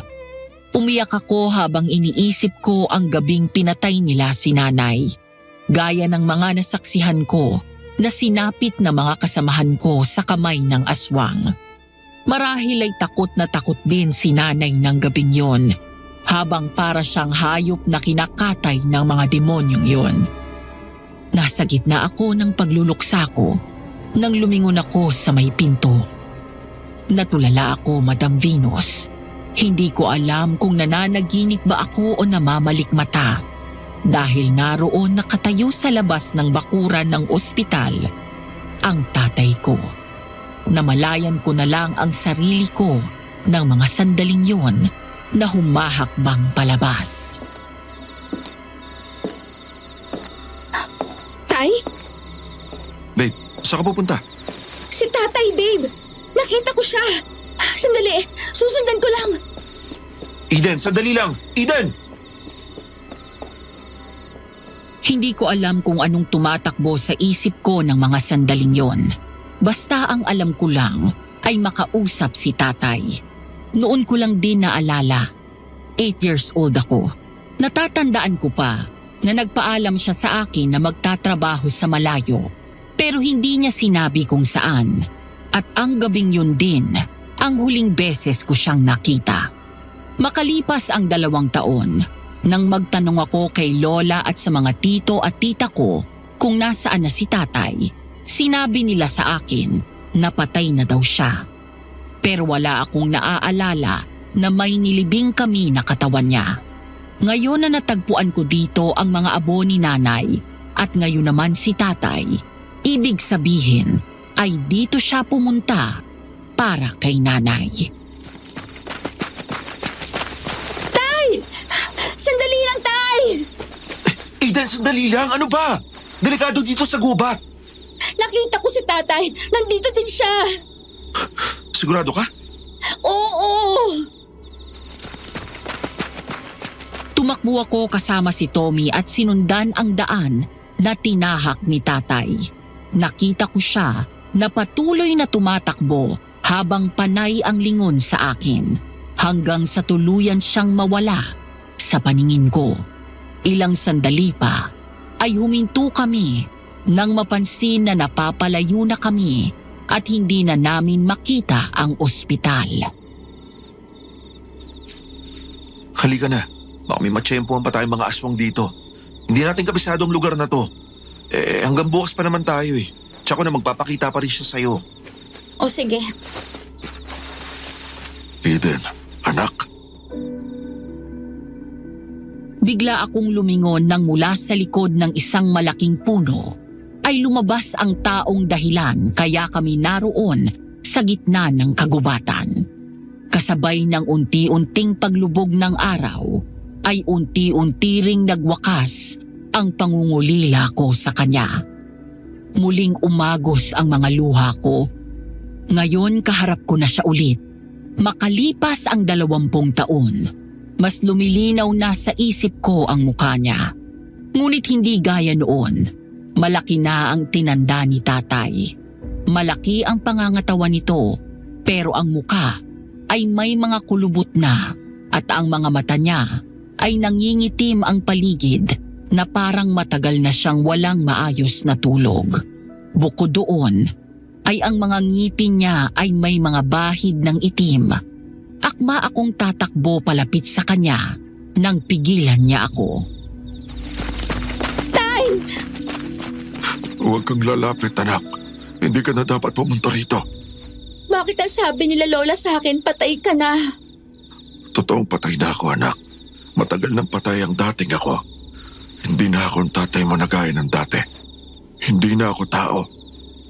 Huwag mong sabihin. Oo, isa na ako sa kanila. Isa na ako sa aswang. Nung unang araw na umalis ako, hindi totoong trabaho ang pinunta ko rito. Pumunta ako rito para hanapin ang nanay mo na noong panahon na yun ay 4 na taon nang hindi umuwi. Nauna siyang pumunta rito para sa karagdagang nurse sa ospital niya yan. Pero papasok pa lang kami sa baryo na ito nang maging aswang singil. Kinagat niya ako at ng mga sumunod na araw, binihag nila kami hanggang sa tuluyang kaming maging aswang. 20 taon na ako rito pero hindi ko pa nakikita ang nanay mo. At sa klase ng mga pangyayari sa bayan na to, alam ko na patay na siya. Nakita ko na siya, tay. Nakita ko na si nanay. Nasaan? Nasa columbarium ang mga abo niya. Doon sa ospital. Napahinto kami sa pag-uusap nang marinig namin ang mga angil ng aswang na nagmumula sa makakapal na halaman. Agad humawak sa kamay ko si Tommy at hinila ako palayo. Maging si tatay ay agad na kumilos at hinarang ang sarili sa amin. Malapit nang kumagat ang dilim. Umalis na kayo bago pa sila dumating. Bilis, ako nang bahala rito. Tay! Hihintayin ko kayo doon sa labas ng ospital. Halika na, bilis. Magkahawak kami ng kamay ni Tommy na tumakbo. Habang unti-unting dumidilim, ay mas maraming angil ang aming naririnig na dalawa. Hanggang sa ilang sandali pa, nang lumingon ako, nanlaki ang mga mata ko nang makita na nasa likod na namin ang mga aswang. Ibigay mo sa amin ang anak mo, Homer. Huwag na huwag mo siyang gagalawin dahil ako mismo makakalaban mo. Tommy! Ayun na sila! Bilisan natin. Kaya yan. Makakaligtas tayo. Takbo na, anak. Umalis tayo sa bayan na to. Iligtas mo ang sarili niyo. Sa katatakbo namin, saka lang namin napagtanto na naliligaw na kami at hindi makalabas ng gubat. Pero hindi kami huminto. Patuloy lang kami ni Tommy sa pagtakbo dahil kapag tumigil kami, ay tiyak na doon na kami aabutan ng kamatayan. Hanggang sa mula sa loob ng halamanan, lumabas doon ang matandang palaging kausap ko na tinatawag kong Manang. Walang iba kung hindi ang nanay ko. Nay! Anak, dito! Sumunod kayo sa akin! Sino? Nakita mo ulit ang nanay mo? Oo, dito daw tayo dumaan. Eden! Huwag naman ako. Lumayo ka sa kanya. Malapit na tayo, anak! Bilis! Ilag! Lumayo ka sa akin! Nang makalabas kami sa kakahuyan, ay siyang labas din ng mga aswang mula sa kanilang pinagtataguan. May sumalubong sa amin pero nanlaban kami ni Tommy. Sinalubong din namin sila ng suntok at sipa. Nang malapit na kami sa gate ng ospital, ay binuksan niyo ng gwardya para sa amin. Eksaktong pagsarado ng gate ay saka nakalapit ang mga aswang doon. Napahiga kaming dalawa sa simento dahil sa sobrang pagod. Hingal na tumingin kami sa isa't isa at sa pagitan ng mga luha ay natawa ako. Pagkatapos ay hinila niya ako palapit at niyakap. Ikaw, lagot ka sa akin kapag nakabalik na tayo sa Maynila. Pinapagod mo ako palagi na kakahabol sa'yo eh. Kapag nakauwi na tayo, papagurin rin kita. Hindi ka lalabas ng kwarto natin. Sira ka talaga.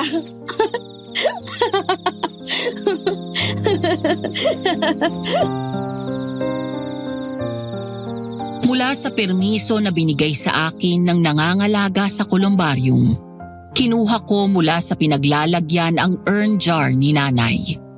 Kasama si Tommy, ay lumapit kami sa bakod na naghihiwalay sa amin ng tatay ko.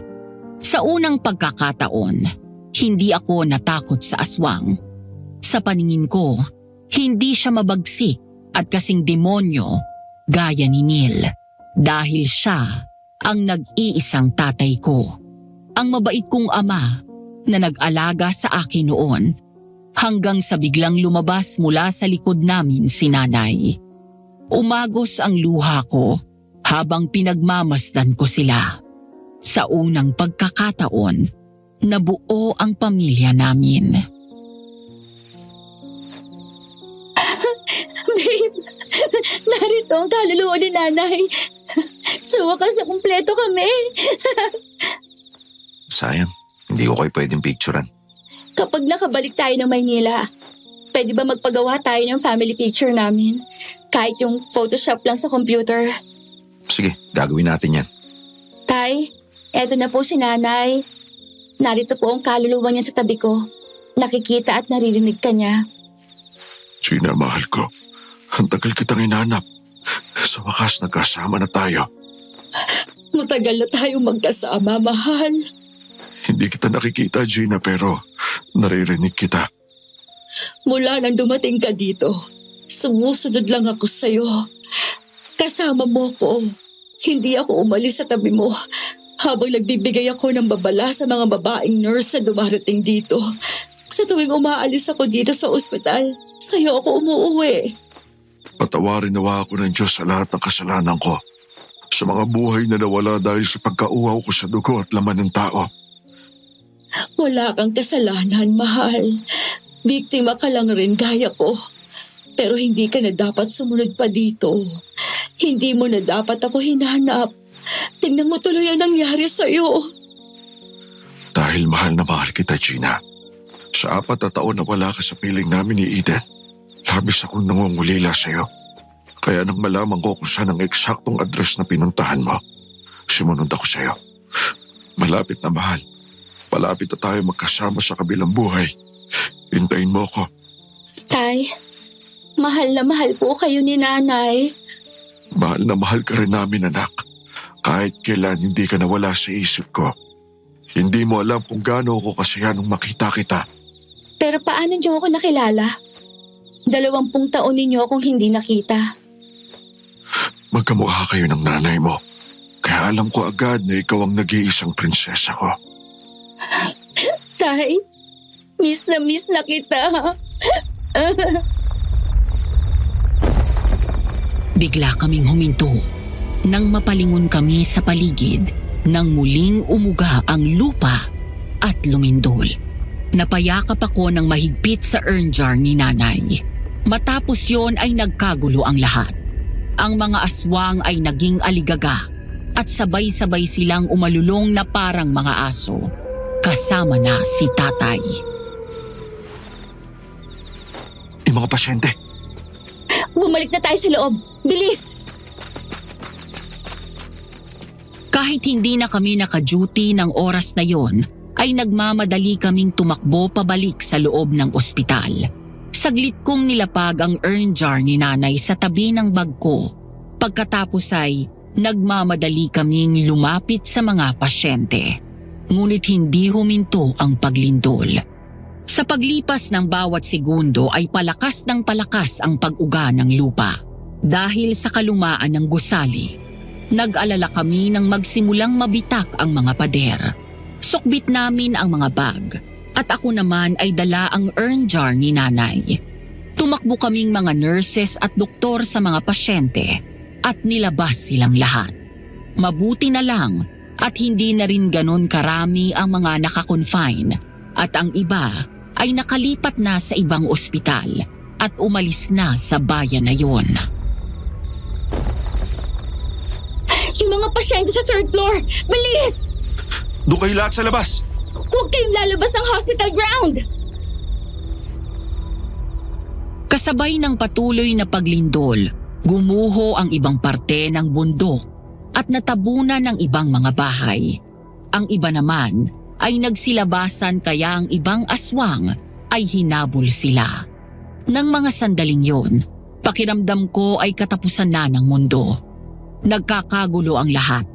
Naghalo ang tunog ng mga bumabagsak na mga bagay dahil sa lindol. Sinabayan din ng iyak at sigaw ng mga kababaihang kasunod ang mga angil ng aswang. Nang mailabas namin ang mga pasyente sa bakuran ng ospital, nakita namin ang mga aswang nakakumpol sa harap ng ospital. Gigil na makapasok. Galit na galit at hayok sa laman ng mga tao. Hinanap ng mga mata ko si tatay pero hindi ko siya makita. Nataranta kami nang makita namin na umaakyat na ng puno ang ibang aswang. Dahil may mga pangontra nga ang buong bakod na paligid ng ospital, hindi nila magawang tumalon doon papasok. Pero sadyang matalino ang mga ito at mula sa puno sa labas ay nagagawa nilang tumakbo sa kabilang puno hanggang sa muling magpakita sa akin si nanay. Anak, kumuha kayo ng alkohol. Ilagay ninyo sa mga garapon. Tapalan ng tela sa bibig pagkatapos ay sindihan ninyo at ibato sa kanila. Pero, Nay, delikado yun! Wala na tayong ibang paraan kundi ang pasabugin sila dahil ngayon nakakita na sila ng paraan. Ano man oras, makakapasok na sila dito. Opo, Nay! Tommy, samahan mo ko. May sinabi si Nanay. Sige. Nilapag ko sa isang sulok ang urn jar ni nanay, kasama ang ibang gamit namin. Pagkatapos ay tumakbo kami pabalik sa ospital. Sa pangunguna ko, kinuha namin ang maraming bote-bote ng alkohol, mga blankets, at may mga naglabas ng posporo at lighter. Pagkatapos ay tumakbo na kami palabas. Tinuro sa akin ni nanay ang gagawin at tinuro ko sa mga kasama ko ang sinabi niya. Nurse, doktor at maging ang ibang bantay na mga pasyente ay tumulong sa amin sa paggawa ng mga makeshift na pampasabog hanggang sa biglang nagsigawan ang mga tao nang mula sa taas ng puno ay may tumalon na isang aswang. Nakapasok na yung isa! Dito ka lang. Kami nang bahalang lumaban sa kanila. Babe, mag-iingat ka! Oo, babalikan kita. Pare, tulungan niyo ako. Hindi pwedeng palagi na lang kayo magpapadaig sa takot. Dahil kung hindi, tsak na mauubos tayong lahat dito. Sa tulong ng iba pang nurses at bantay na lalaki, sinalubong nila ang mga aswang na isa-isa nang nakakapasok sa loob ng ospital at nilalabanan. Gamit ang mga bagay na pwede nilang gamitin na armas. Kinuha ni Tommy ang bolo, habang ang iba ay gumamit ng IV stand o yung sabitan ng dextrose na nakakabit sa gilid ng hospital bed. Ang iba ay gumamit ng bato at ang mga gwardya naman ay ginamit ang kanilang mga baril at pinaputukan ang mga aswang na nakakababa.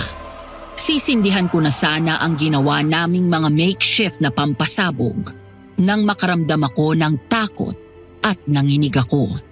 Hanggang sa naupo sa harap ko si nanay at pinatong ang malamig niyang palad sa kamay ko. Huwag kang matakot, anak. Kasama mong Panginoon sa laban na ito. Magtiwala ka sa Kanya. Opo! Mahigpit kong hinawakan ang posporo at saglit akong pumikit kasabay ng pag-usal ko ng panalangin. Sa paghinto ng lindol, doon ako tumayo at sinindihan ko ang posporo at tinapat yon sa isang bote ng alkohol na tinapalan namin ng tela mula sa pinunit naming hospital blankets habang dahan-dahan kong sinisindihan yon at umuusal ako ng mataimtim na dasal. The Lord is my shepherd. I shall not be in want. Even though I walk through the valley of the shadow of death, I will fear no evil, for you are with me. I will fear no evil, for you are with me. Eden! Ngayon na! Ibato mo na! Lahat kayo! Dapa!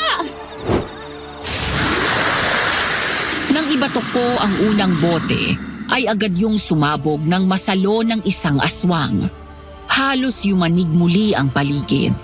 Dahil sa pagsabog, ay nagpulasa ng ibang nurses at doktor at nilayo ang mga pasyente. Lumapit sa akin si Tommy at nagtulong kami sa pagpapasabog ng mga aswang. 1, 2, 3 pagsabog. Kasabay ng pagtumba at pagkamatay ng ilang aswang na nakapasok doon sa loob. Kitang-kita ko kung paano sumabog ang bawat katawan ng mga kampon ng kadiliman na yon. Umagos ang luha ko nang nakita ko silang isa-isang namamatay at nagkakandagutay-gutay ang katawan nila.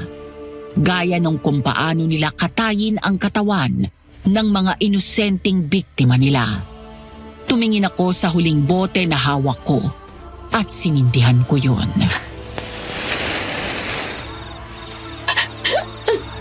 Para sa mga magulang ko at para sa pamilya namin na siniraan nyo!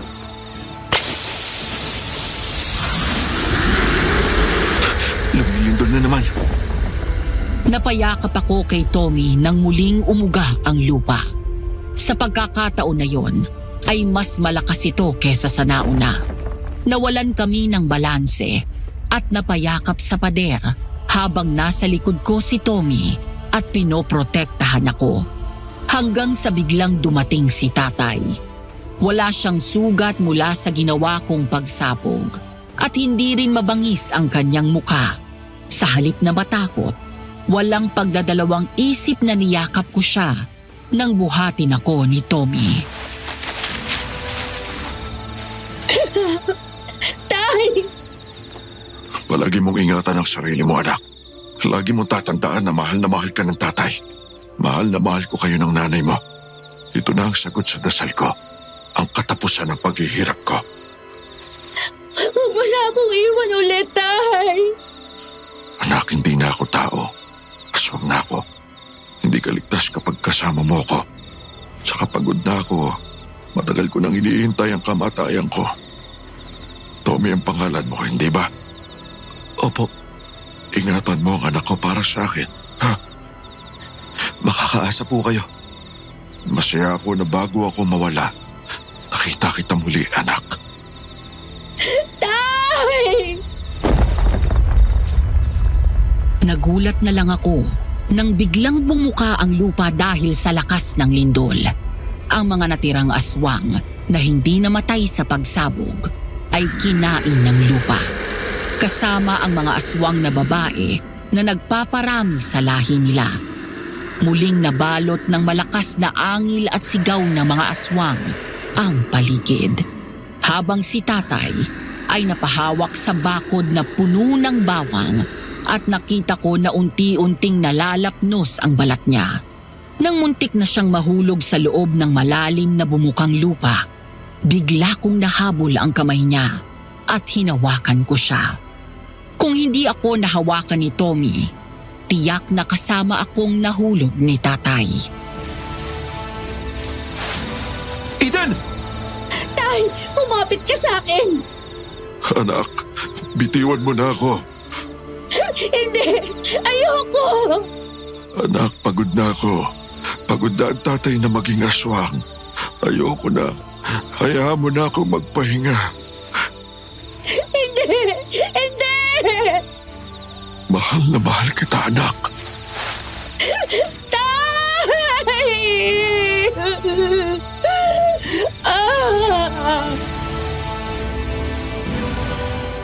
Bago bumitaw si tatay mula sa pagkakahawak ko, ay hinalikan pa niya ang kamay ko hanggang sa tuluyan na siyang nahulog sa loob ng malaki at malalim na crack ng lupa.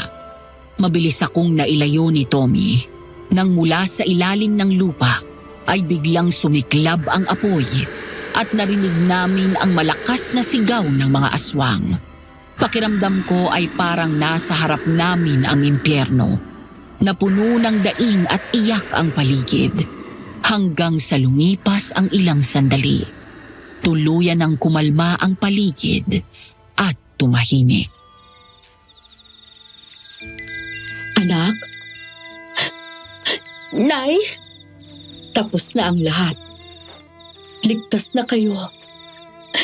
Aalis ka na rin? Nagawa ko ng dapat kong gawin dito. Masaya akong muli kitang nakita. Mahal na mahal ka namin ng tatay mo. At balang araw, magkakasama-sama tayong ulit. Mahal na mahal ko rin po kayo.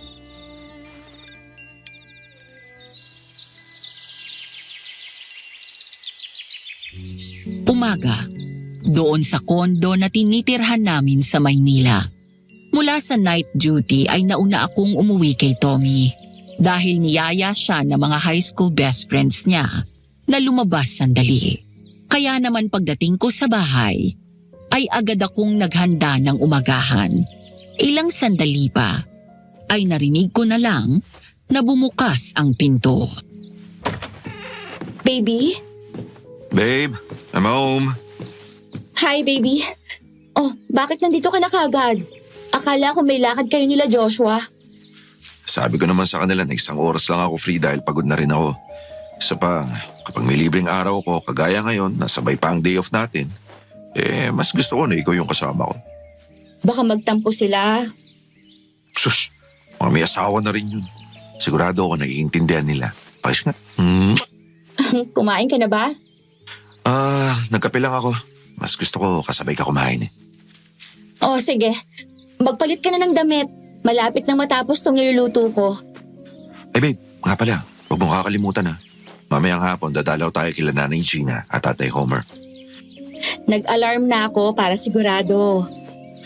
Pagkatapos nun, diretso date tayo, ha? Talaga? I-date mo ko? Siyempre, masarap ang pupuntahan natin na restaurant. Tsak magugustuhan mo yung pagkain. Kasi nakita ko yung reviews online, puro positive eh. Babe? Salamat ha. Dahil nung panahon na sinubukan kitang iwan, hindi mo pa rin ako binitiwan. Sinamahan mo ako sa lahat ng laban ko sa buhay, lalo na sa mga nangyari nung nakalipas na taon. Wala yun. Mahal na mahal kasi kita. Hindi ko makita ang sarili ko na kasama ang ibang babae. Ikaw lang, Eden. Mahal na mahal din kita. Madam Venus, sa tuwing binabalikan ko ang pangyayaring yon sa buhay namin, ay para yung masamang panaginip. Matapos ang gabing yon, ay parang tuluyang nabura sa mapa ang baryo Saligan. Maraming natabunan na bahay at namatay dahil sa gumuhong lupa, dahil sa lakas ng lindol. Ang ospital naman ay tuluyan ng pinasara matapos ang gabing yon dahil lahat ng mga nakaligtas ay tuluyan ng umalis at nilisan ang baryong yon. Ang mas nakakapagtaka, ang mga nakaligtas na bahay at residente ng gabi ng dilubyo na yon ay ang mga pamilyang walang lahing aswang. Sa isang iglap ay tuluyan silang naubos at natahimik ang lahat. Nang minsan akong may nakausap na isang magaling na albularyo at naikwento namin ni Tommy ang nangyaring yon, ayon sa kanya, langit na mismo ang kumilos at tinapos ang kasamaan ng mga aswang doon. Ang Diyos na daw marahil ang mismong pumutol sa sumpa na nagsimula dahil sa hinagpis at puot ng isang biktima ng pang-aabuso. Isang pangyayari na nag-ugat sa matinding selos at inggit. Dahil sa isang pagkakamali, maraming inosenteng buhay ang nadamay at nagbayad sa nakalipas na ilang dekada. Samantala, naiuwi ko na ang urn jar ni nanay at nilagay ko siya sa isang columbarium malapit sa amin ni Tommy. Dahil hindi ko na nakita pa ang bangkay ni tatay, bumili na lang ako ng isa pang urn jar at pinalagay ko ang pangalan niya doon. Pagkatapos ay sinama ko siya kay nanay at nilagyan ko ng pina-photoshop kong picture na magkasama sila. Dahil sa mga nangyari, Madam Venus, mas tumindi ang pananampalataya ko sa Panginoon. Isang kaibigan ang nagdala sa amin ni Tommy sa isang church at doon binigay at sinuko namin kay Jesus ang aming buhay.